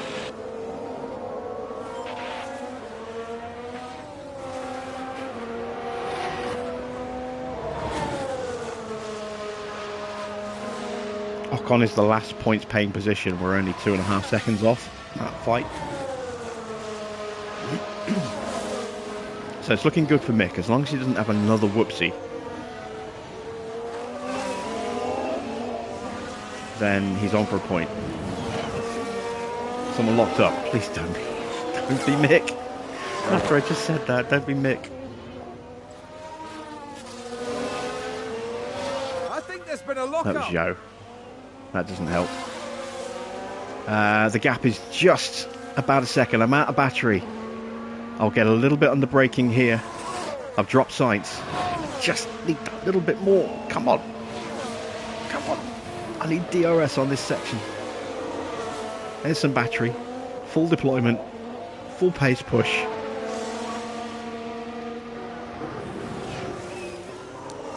Get him through the corners. Come on. He's got more straight line speeds than me, I think.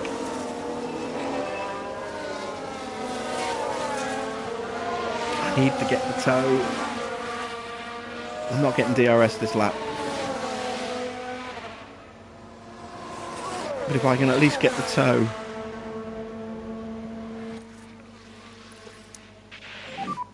Charge on. Copy.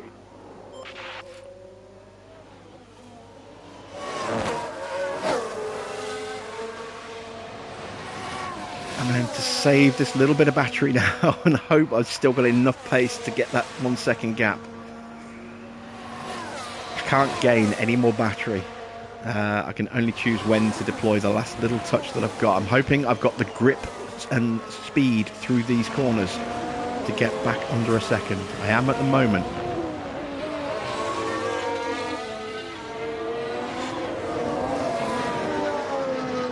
We're fighting now for second place on pure pace. This is not down to a safety car. This is not down to bad strategy from the AI because of rain. This is pure pace. We are fighting for second place. We've had a little bit of luck in terms of other cars, but you know, we've earned this position. We haven't looked into it. Something gone wrong in sector 3. It's not Mick. Gasly's in the pits. I think someone's run wide. Joe's run wide again. Joe is really struggling right now. Let's calm these tyres right down. Recharge the battery. We're away from sight, so I haven't got that worry at the moment. If we keep fighting too much, it may potentially bring Sainz back into the battle. But I'm hoping that between the two of us, Hamilton and I can hunt down Leclerc, and we could be on for a win on pure pace, which would be amazing. I did not think our car would be capable of challenging for the win in a straight fight. And we're only 3.5 seconds off. Don't know if I'm going to have the tyres to make another push like that.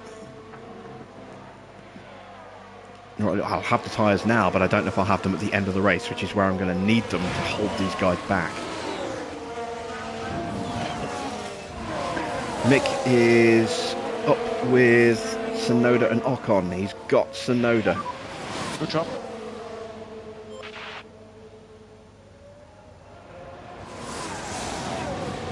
HAAS with an overtake there. We're going to try and sprint away from Ocon here so that we don't drag him with us.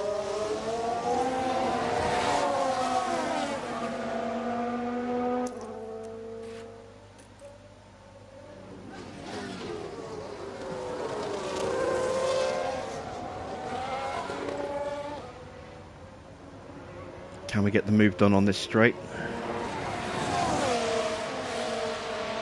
No, we can't, so we'll go back into harvest mode.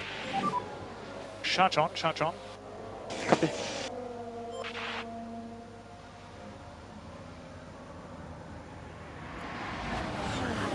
Get the DRS on this straight here, and then we'll go into full attack mode.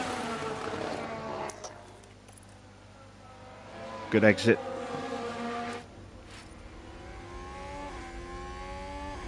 It's a race position gained from Mercedes. Hamilton took Piastri. Can I stay with him?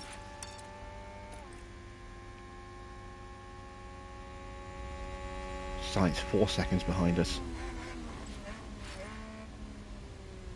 I'm amazed at Hamilton's pace. I really am. I didn't think the Mercedes would be this If you've competitive. got some margin, try to increase the pace a little bit. Copy.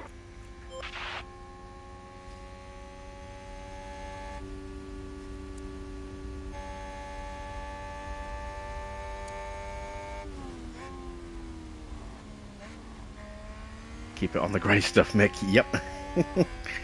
Well, we have broken the 1 second to Ocon. And now we can try and hunt down Alonso. We're going to do it incrementally, in little stages here and there. But again, I didn't want to make the move to get past Ocon, only to bring him into, drag him up the field with us. Got to make that clean break.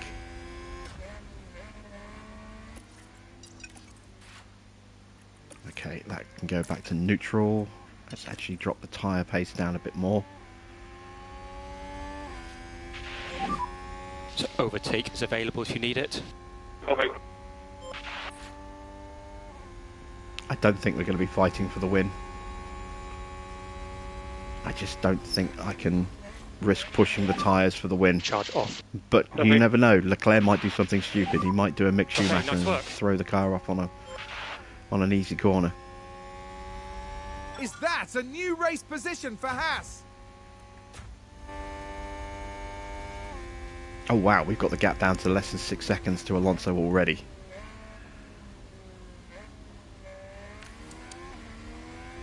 Alonso hasn't pitted yet. Okay, so Alonso's going for... Is he going for mediums or is he going to go for hard? He's going to go for mediums, surely. He might go for softs, but I think he could be pitting this lap. If he goes for softs, that'll be interesting, but I think he'll probably more likely go for mediums.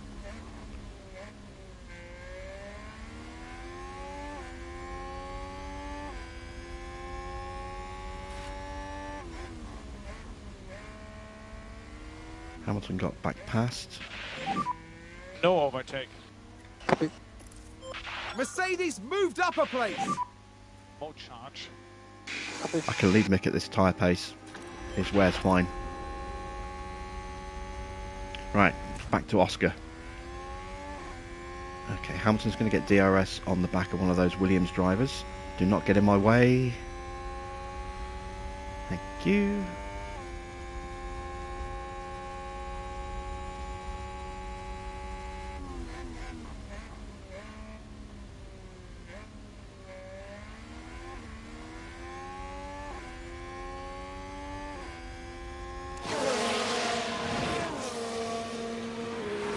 Well, this race is going a lot better than I was hoping it would. It really is.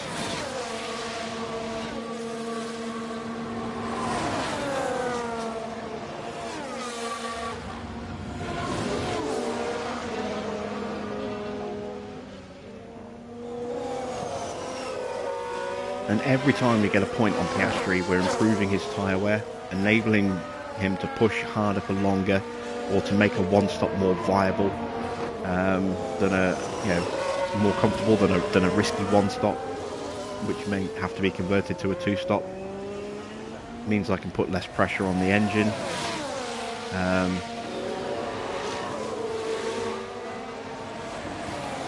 And then I can really start to work on some of these stats. There's Alonso in the pit, so Mick is now up to 9th.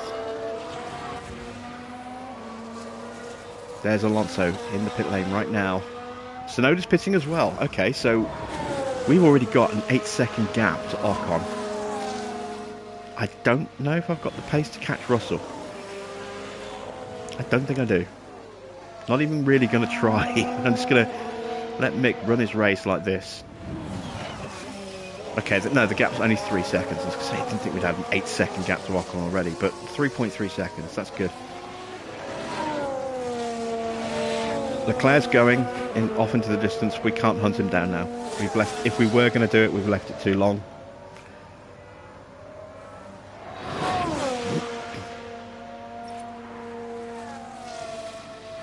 I thought I'd be looking at 4th, maybe, not 5th. Nice work. Oh, hang on a minute. HAAS with an overtake. Ugh.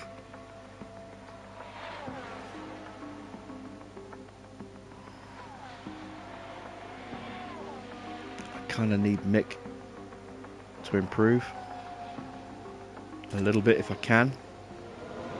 He is actually closing slightly on Russell. Very slightly.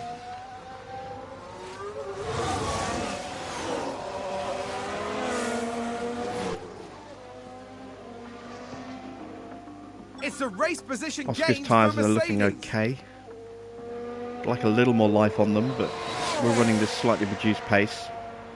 That'll help. Oh, and that time we lost. We gained on Mick. We've lost again. So.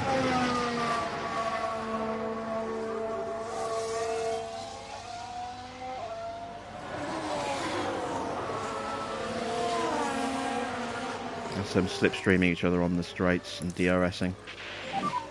Charge Right. off. Let's increase Mick's ERS use back to deploy mode. Or neutral mode. Still pulling away from Ocon. Rather than hunting down Russell, I'm just going to keep a good charge in the battery. I'm going to keep a good pace up and just hope that if he does do something stupid, like throwing the car off on a corner again, he's built up enough of a gap to Ocon to not lose a place, or at least be able to get back on him immediately. So we can basically just kind of let Mick just run in the background now. And if he starts getting closer to Russell towards the end, maybe I can give him a bit of a push. It's all about this battle for second place right here.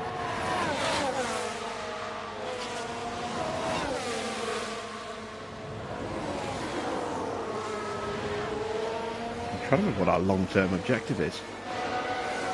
Whether it's just points finishes or podiums.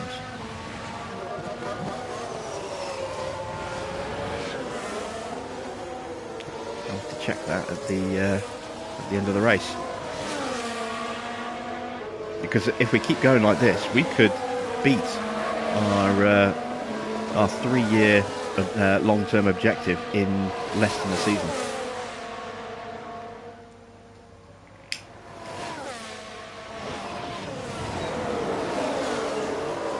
Which would be massive.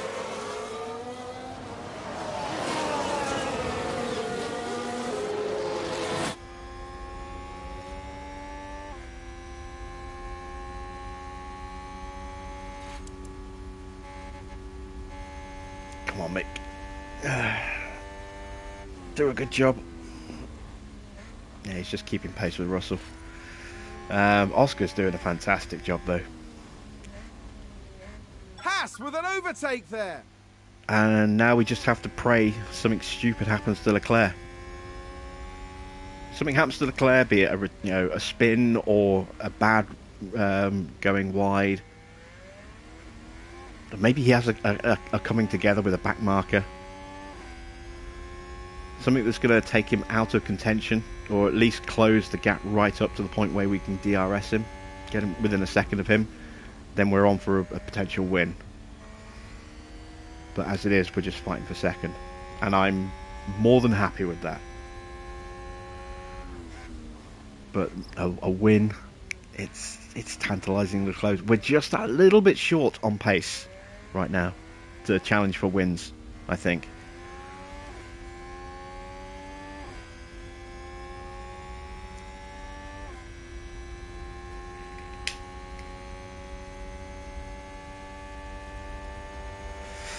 But But I can't help but think that that's partly the Ferrari itself, partly Leclerc, because we're pulling away from Sainz.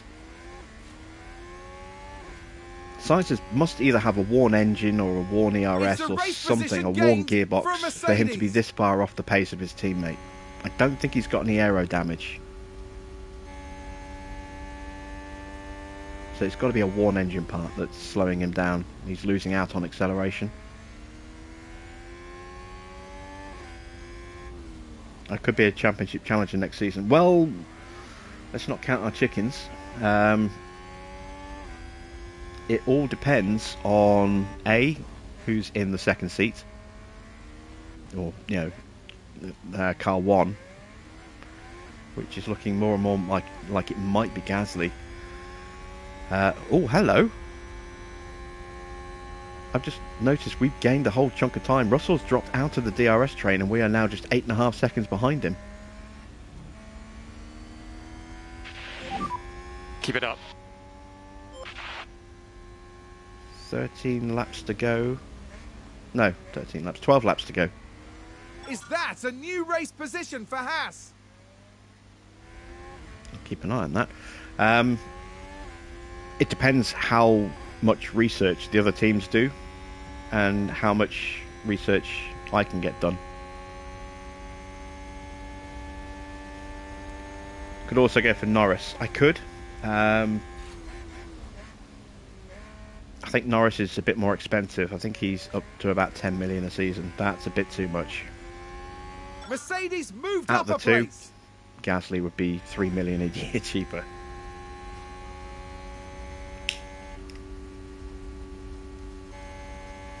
Plus Norris has just signed a new contract, so it's a bigger buyout clause as well. Whereas Gasly's only got 1 year left on his deal after this season.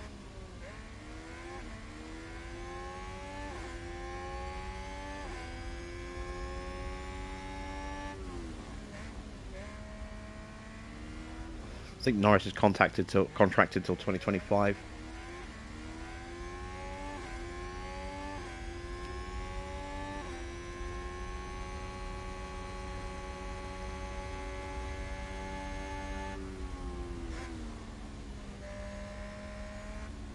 Mick is closing. Mick is definitely closing. We're going to up his pace.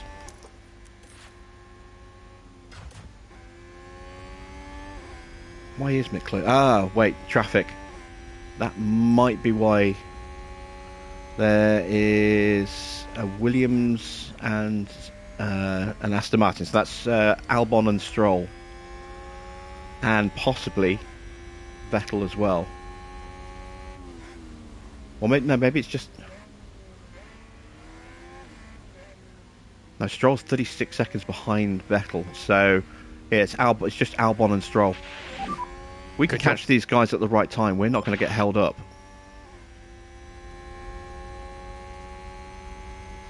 Albon should peel away coming out of the chicane.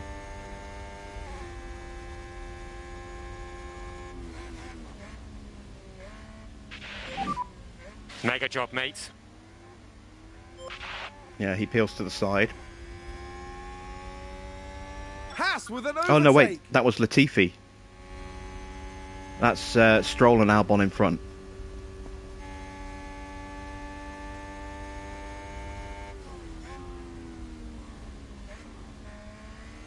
Gap is 6.5 seconds now. We ended up putting a lot more fuel in the car than we needed to in the end. Even running Schumacher alone like this, he's still got way more fuel than he needs. Probably got away with just adding 2 laps, not 3. Piastri's running a DRS train at a lower pace on his tyres for a long time as well, which is why he's got more fuel. New fastest lap for Mick. Gap's under 6 seconds now. Are these guys going to get out my way before or after the DRS activation line? It's going to be after, I hope. Or DRS, yeah, activation line, which is coming up just here. There it is. So we're through It's the a detection race point, position and we get gained for DRS Mercedes. and get past both of them as well. That's really nice.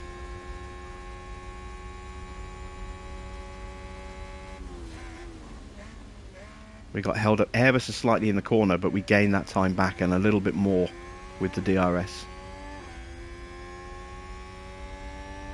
You'll get good payment with him though in terms of sponsors.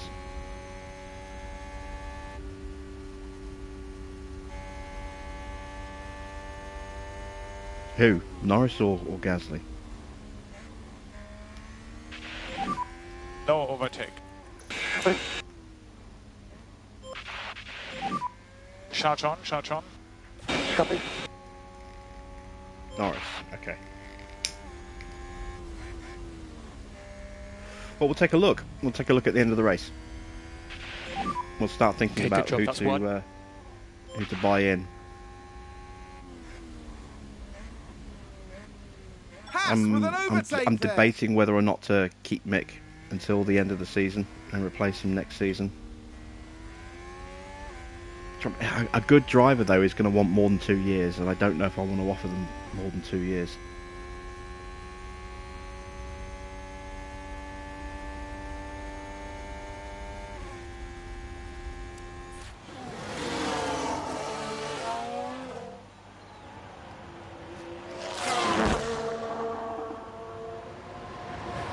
Looking up and down the field, and there aren't really any battles apart from this one and the 2 Red Bulls swapping position back and forth. Alonso is caught up to the back of Gasly. What tyres did Alonso put on him now? Oh, he did go softs. Him and Tsunoda. And Joe and Ricciardo. So Alonso potentially could take fastest lap away from us if he gets a clean run and some DRS. I hope he doesn't. Be a nice little boost for Mick to get that extra point. We're at 47% on our tyres. I ideally would like to reduce that pace even more if I could, but then we'd lose Hamilton, I think. We could micromanage.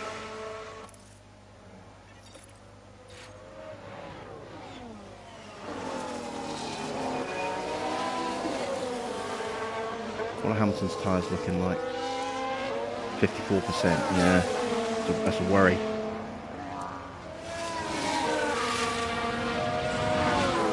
See how much time we lose in the corners just by dropping down to that lowest tyre setting.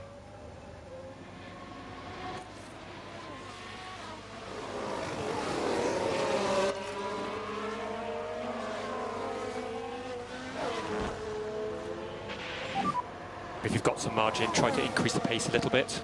Copy. I've still got a full battery, so I've got that to help me get back in front where I need to, or at least stay in front if necessary. I'd like to try and save it for the end of the race.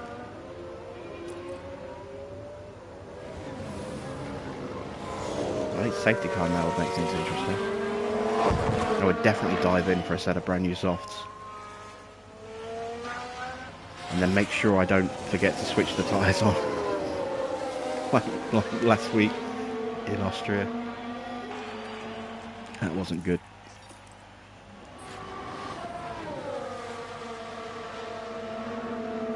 Mick should use ERS again. I'm going to switch him on again in a moment. But I don't think he's going to catch Russell.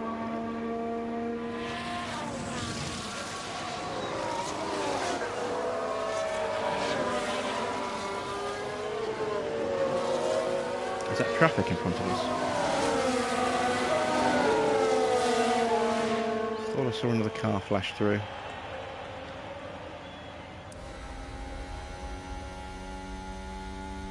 Can't see. Yeah, there is just a car in front at the chicane. Oh, it's the Ferrari. Okay, so it's not traffic.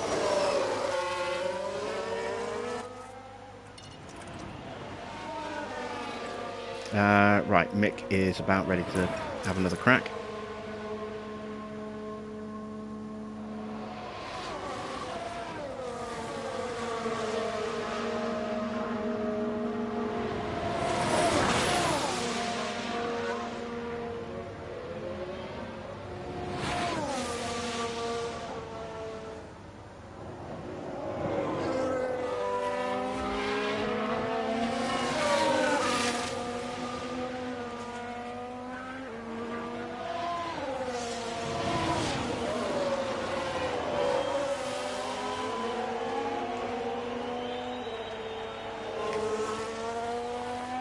6 laps to go.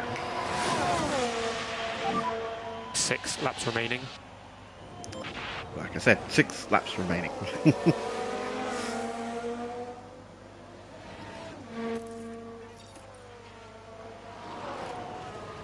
Just trying to eke out that little bit of extra life in the tyres.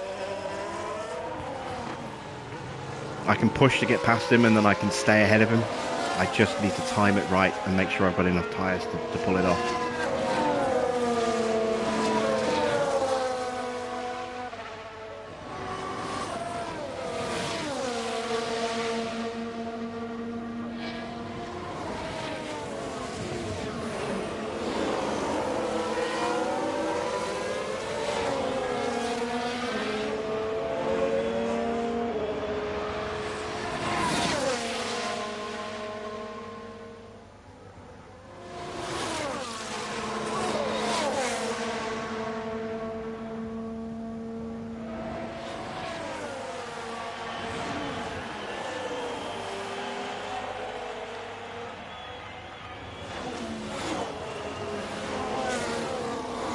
Getting tense now. Why does Hamilton keep going wide at turn 4, then cut back onto the racing line? Because he's taking a defensive line to stop me from trying to go around the outside, which would then become the inside. He's driving defensively. Which is why the gap to Leclerc is now up to 8.5 seconds. 5 laps remaining. Why he takes a narrower line into turn 1 as well. Yeah, copy. And here again you can see he's driving defensively, he's blocking us off.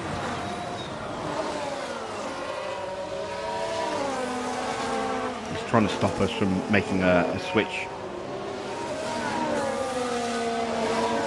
Mick is 5 seconds off, he's not going to catch, so I'm just going to let that battery charge back up again.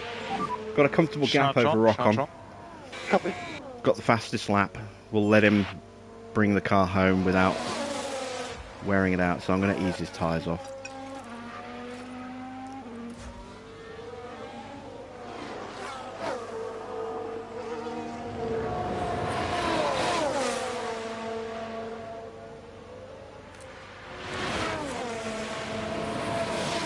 Hamilton's tyres are 10% better than ours. Don't worry. If I'm going to make the move, I'm going to have to do it in the next lap or two, and then hope I can pull enough of a gap.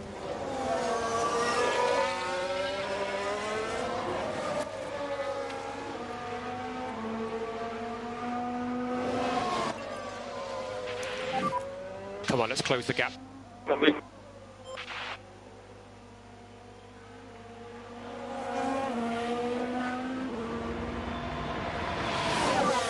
Four laps remaining. Okay, so I've made the move. Now I need to try and pull as much of that gap as I can through these fast corners here.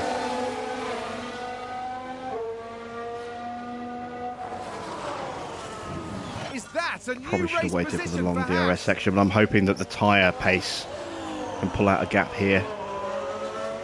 It's not big enough. It's not big enough.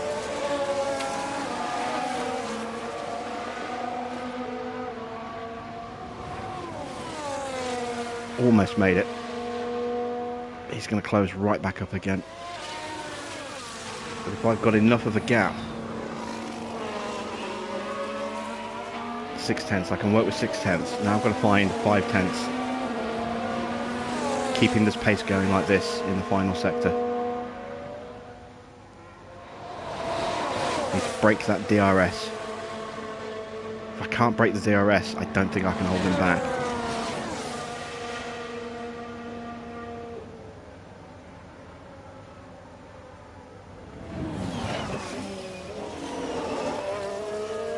And I need to do it before I completely run out of battery. We've almost broken. Okay, that's the 1 second. That's the DRS line. Yes, okay, we've done it. Right, let's ease those tyres right down. Go back into neutral on the DRS, the ERS, sorry, and just hope I've got enough raw pace to stay ahead now. New fastest lap for Oscar. Gap's up to 1.3 seconds. I've got 3 laps to go with tyres that are very iffy. 3 laps remaining.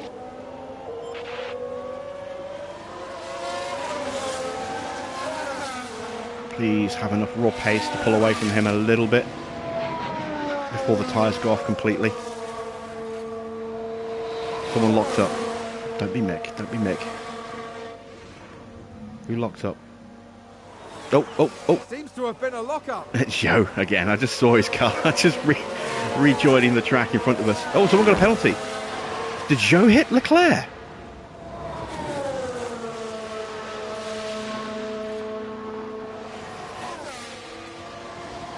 No, he might have hit. He might have hit Vettel. He must have had a collision with Vettel.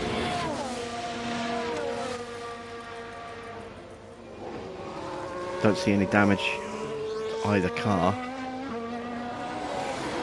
Nothing obvious anyway. Joe's staying out. Vettel's staying out. I was so hoping that someone would have just clobbered into Leclerc there. And we'd have been able to force him into a pit stop. 2 laps to go. 2 laps left. Gap's coming back down again.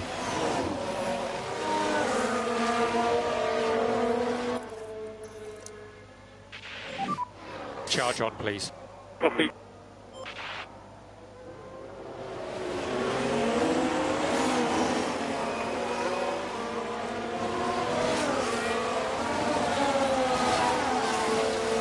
Don't think I'm close enough to get the DRS of Vettel. I'm not. Hamilton's closing.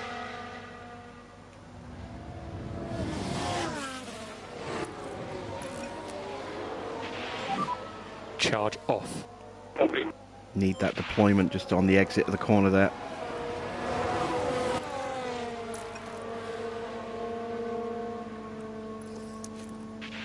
Hamilton's back inside 1 second. I've got to charge and just try and stay ahead of him now. Charge on. Copy. I should get DRS on the main straight.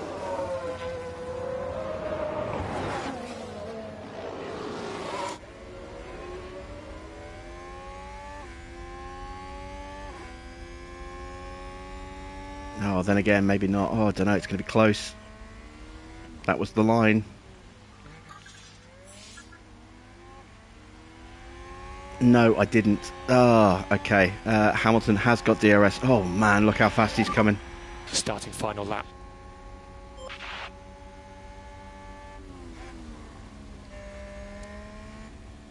Oh, this is tight. Our tyres are on the cliff.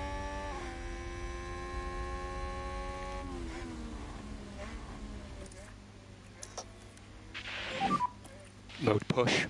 Copy. Let's try and make sure I get the DRS off the back of Vettel here. That'll save me. Vettel gets out the way. DRS flap opens. Oh, thank you. Thank you, thank you, thank you.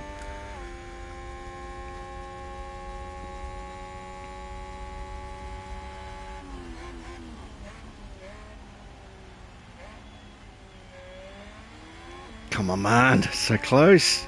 Ah, my nerves are already going like crazy again.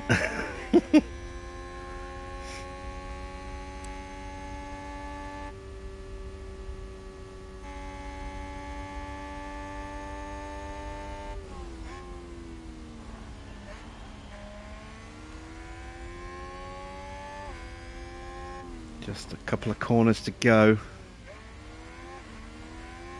Come on, Oscar, you can hang in there.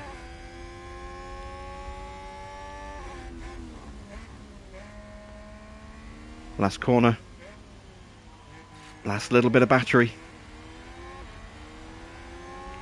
Don't let him overtake on the... Yes! There we go. Checkered flag. Whew! Second place on the podium and fastest lap. What a result for Oscar there. And Mick comes home in 8th place.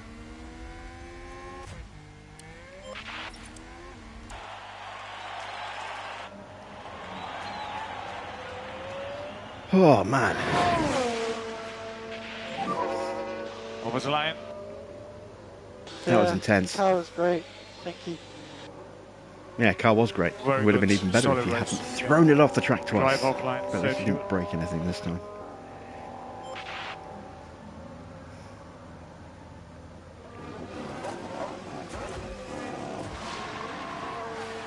And there he is, the man of the moment. Second place for Oscar. Another podium. Another big points weekend. That's 18 points for second, plus a point for fastest lap. That's 19, plus another 4 points. That's 23 points this weekend. 4 points for Mick.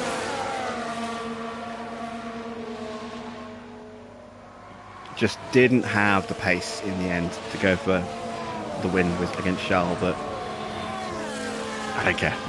I'm more than happy with second place. We outpaced the other Ferrari comfortably. We held off Hamilton and the Red Bulls and Russell. Leclerc, the only car that was faster than us this weekend. A brilliant performance from the HAAS driver.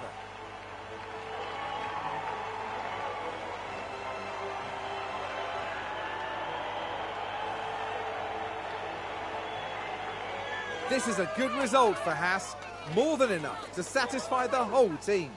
You're completely right. The board are And only what happy a after day this. for all the fans of the I'm team going as well. to go in there. And after this result, the team is fourth in the constructor standings. Just, what do you Next want round, from we're me? moving on to an exhilarating circuit. Formula One will be taking to the Hungaroring for the Hungarian Grand Prix.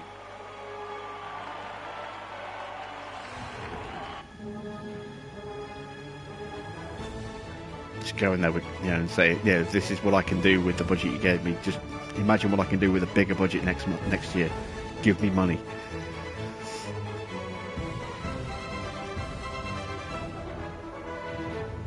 Right, let's have a look further down the grid. So Latifi, Stroll, Albon, Vettel, and Zhou were lapped. Zhou had a terrible race. He spun at least 3 times. The McLarens again just off the pace. Best lap of 1:36.7 for Lando Norris. Gasly just missing out on points. Had a faster lap than Bottas. Bottas's car has really kind of struggled a bit as well. He's, like I said, he was really strong at the start of the season, but his pace is just disappearing. I think other cars are starting to move up on them. Alpine have definitely gone past them. We've gone past them. And then you've got the Mercedes, the Red Bull and the Ferraris. It's limiting his opportunities for getting into points-paying positions.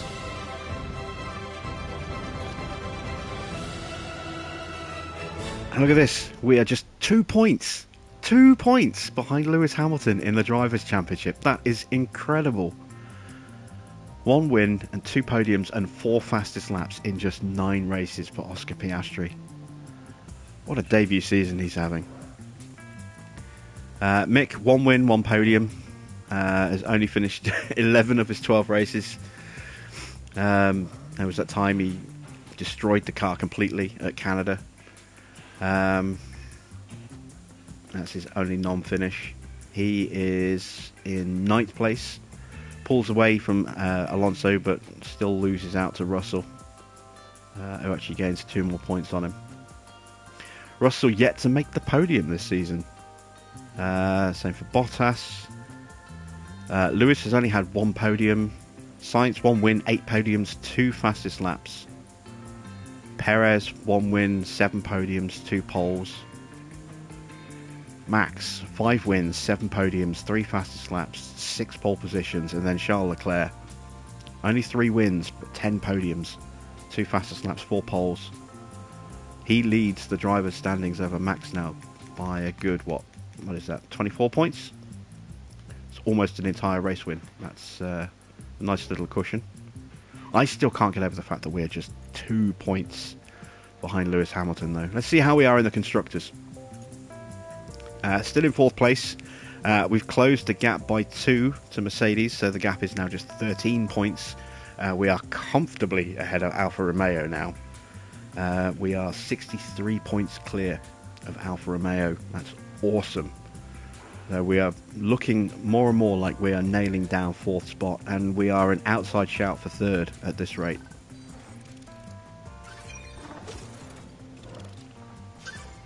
That is the first time I've seen a driver get over 2,000 points in a weekend. That's awesome. So an exceptional race for Mick, despite spinning it off twice. 9 successful overtakes, 2 successful defences, 9 failed overtakes, 8 failed defences. Let's have a look at Oscar. 22 successful overtakes, 15 successful defences, 23 failed, 17 failed defences. That's what happens when you're at the front of a DRS train. You're constantly overtaking and being overtaken. But it looks like a great way to earn some points.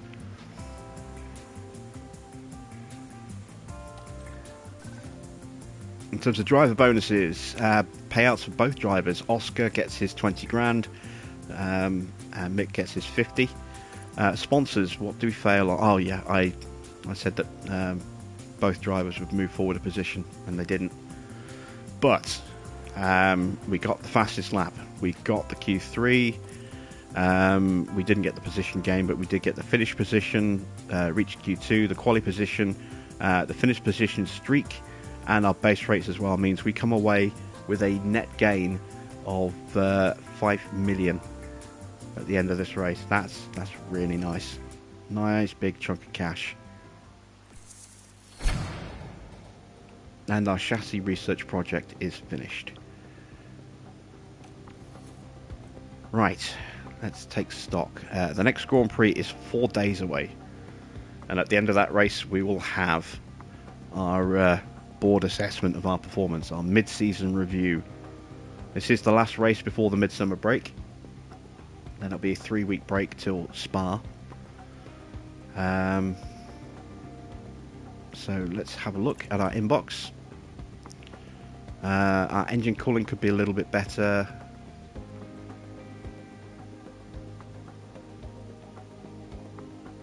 Defending of Mick needs to improve. Wanted to congratulate you on exceeding our expectations brilliantly. Fantastic race and a strong credit to you as a team principal. Confidence in you as a leader has grown quite a bit. Let's see. Everyone talking about HAAS as they exceeded everyone's expectations, currently placing P4 of the championship with 147 points. There's the reminder of the board review. Let's go take a look at the board.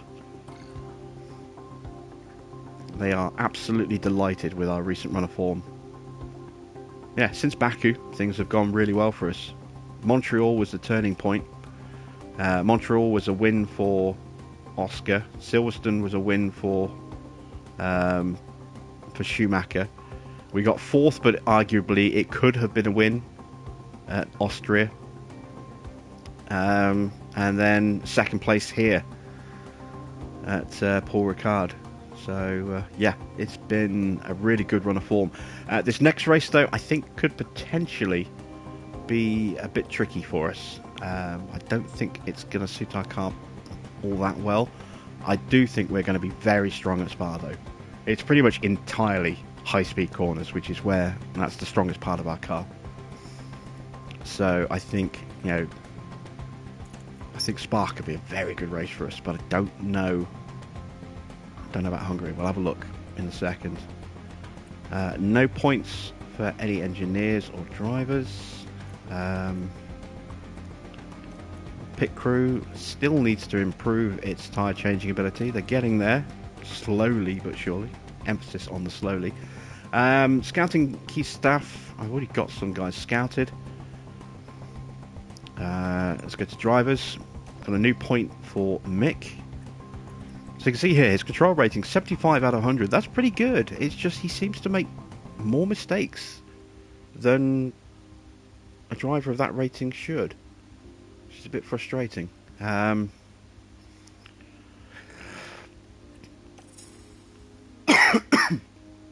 Excuse me. Yeah, let's put his point into control. See if that helps.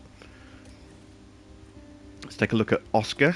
Oscar's smoothness is improving. Needs to go a little bit more. And that boosts his rating up to 76. Check Norris and Gasly. Yep, I'm getting to that. Getting there. Logan, no point for him. In terms of scouting, we are scouting Alexander Albon and Antonio Giovinazzi. They were guys I was thinking about at the end of the last episode as potential replacements for Mick that weren't going to break the bank, but were an improvement. If we go to overall rating,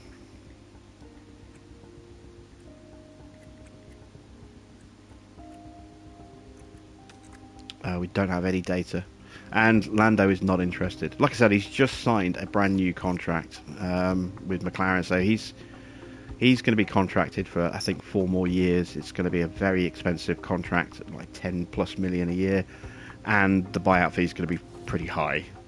Gasly, though, is interested. I know I can sign him for about 7 million.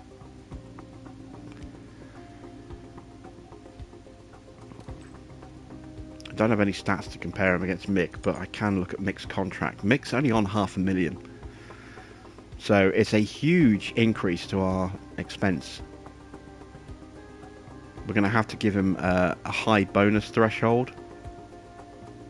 We're going to have to give him a high race bonus, target bonus. His salary is going to be about best part of 7 million higher than Mick's. Yeah, he's a great driver. But I don't know if I can justify the cost. I mean, the more money we pump into our drivers, the less money we can pump into the car itself.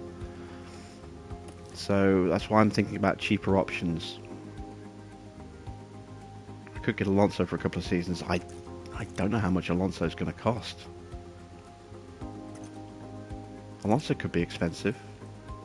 It's Alonso after all.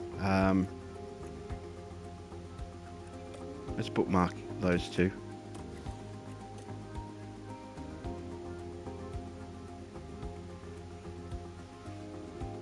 We'll look at doing a little bit of scouting once Albon and Giovinazzi's results come in. Cars. Car parts development, current projects. 5 days to go for the chassis, for the side pods. So they will come in on the day of quali, which means theoretically I could emergency manufacture a couple and have them sent straight to the racetrack in time for quali itself. But that would be very expensive, and they wouldn't really give me a huge benefit for that track, I don't think. So I'm just going to wait until after Hungary. They build them over the summer break, which doesn't seem to be a thing in this game.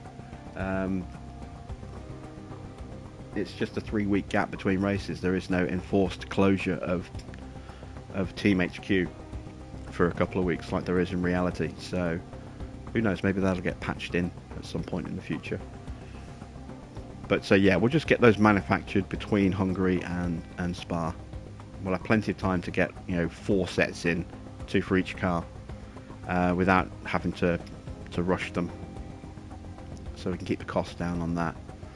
I do have some engineers available now, but do I have any hours left? Let's look at another research project. So I've done a research project on the chassis. I will definitely want to research the front wing. And I've got no hours left until the next ATR period, which is in just over a month. Okay. If I want a cheap driver, Zhou could be the one. Zhou, again, is a rookie. He's going to be in the same boat as Mick, I think. His control is going to be a bit... And we saw in that race, he spun 3 times in that race. He's just as unpredictable as Mick. We'd just be swapping one rookie for, or one inexperienced driver for another one, and one that would be a bit more expensive. So yeah, not really looking at Joe. Right, let's take a look at the circuit info. So you can see there's only a couple of high-speed corners. It's mostly medium and low-speed corners, this circuit. I don't think they're going to help us out the most. Our low speed is the weakest of the areas of our car. We need good acceleration as well, which isn't amazing. If we take a look at our car analysis, you can see our acceleration is 7th on the grid, which isn't too bad. Medium speed is 7th. Our high speed is our real strength. You can see we're 1st in high speed cornering, 3rd in the high speed dirty air cornering. That's our real strength, and this is why I think we're going to be really strong at Spa, because the entire lap, apart from the bus stop and La Source, is high speed corners.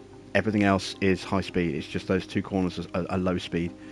So I think our car's going to be very strong at Spa, but yeah, I think we might struggle a little bit here at the Hungaroring.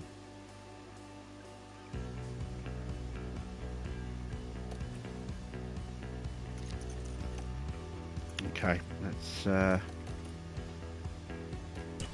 move time on. Got a new chassis that's complete.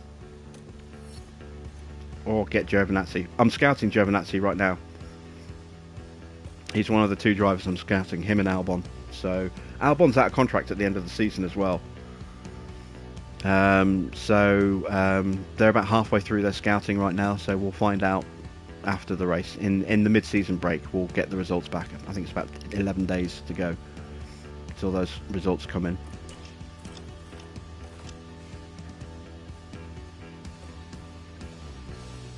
Everyone is sure to be keeping an eye on Charles Leclerc, who took 1st place at the last Grand Prix. Even more eyes will be on Oscar Piastri, who is sure to fight with everything to claim that 1st place spot this time around. Yeah, not so much this race, but like I said, oh, excuse me. Like I said, next, the race afterwards, Spa, I think we're in a real strong position in that race there. So, it'd be interesting to see what happens with weather at Spa as well. And there we go. We are ready for performance targets for the Hungaroring, and that is where we're going to end tonight's stream. So I will be back with another race session with HAAS on Wednesday night, and then Friday we'll be back with our Forza Ferrari live stream. And I may possibly squeeze another live stream in at some point over the weekend, maybe Sunday night. We'll see how I'm feeling. But yeah, we're looking at Mondays, Wednesdays for HAAS, and then Fridays for Ferrari, for Forza Ferrari. That's going to be the kind of schedule I'm looking to keep over the next few weeks, and we'll see how that shakes out. And if I feel that we're not making enough progress with the HAAS stream, I may throw a 3rd HAAS stream in. But we'll see how it goes. So until Wednesday, thank you all for watching. I'm Jim Bob, and I'll be back with some more F1 Manager very soon.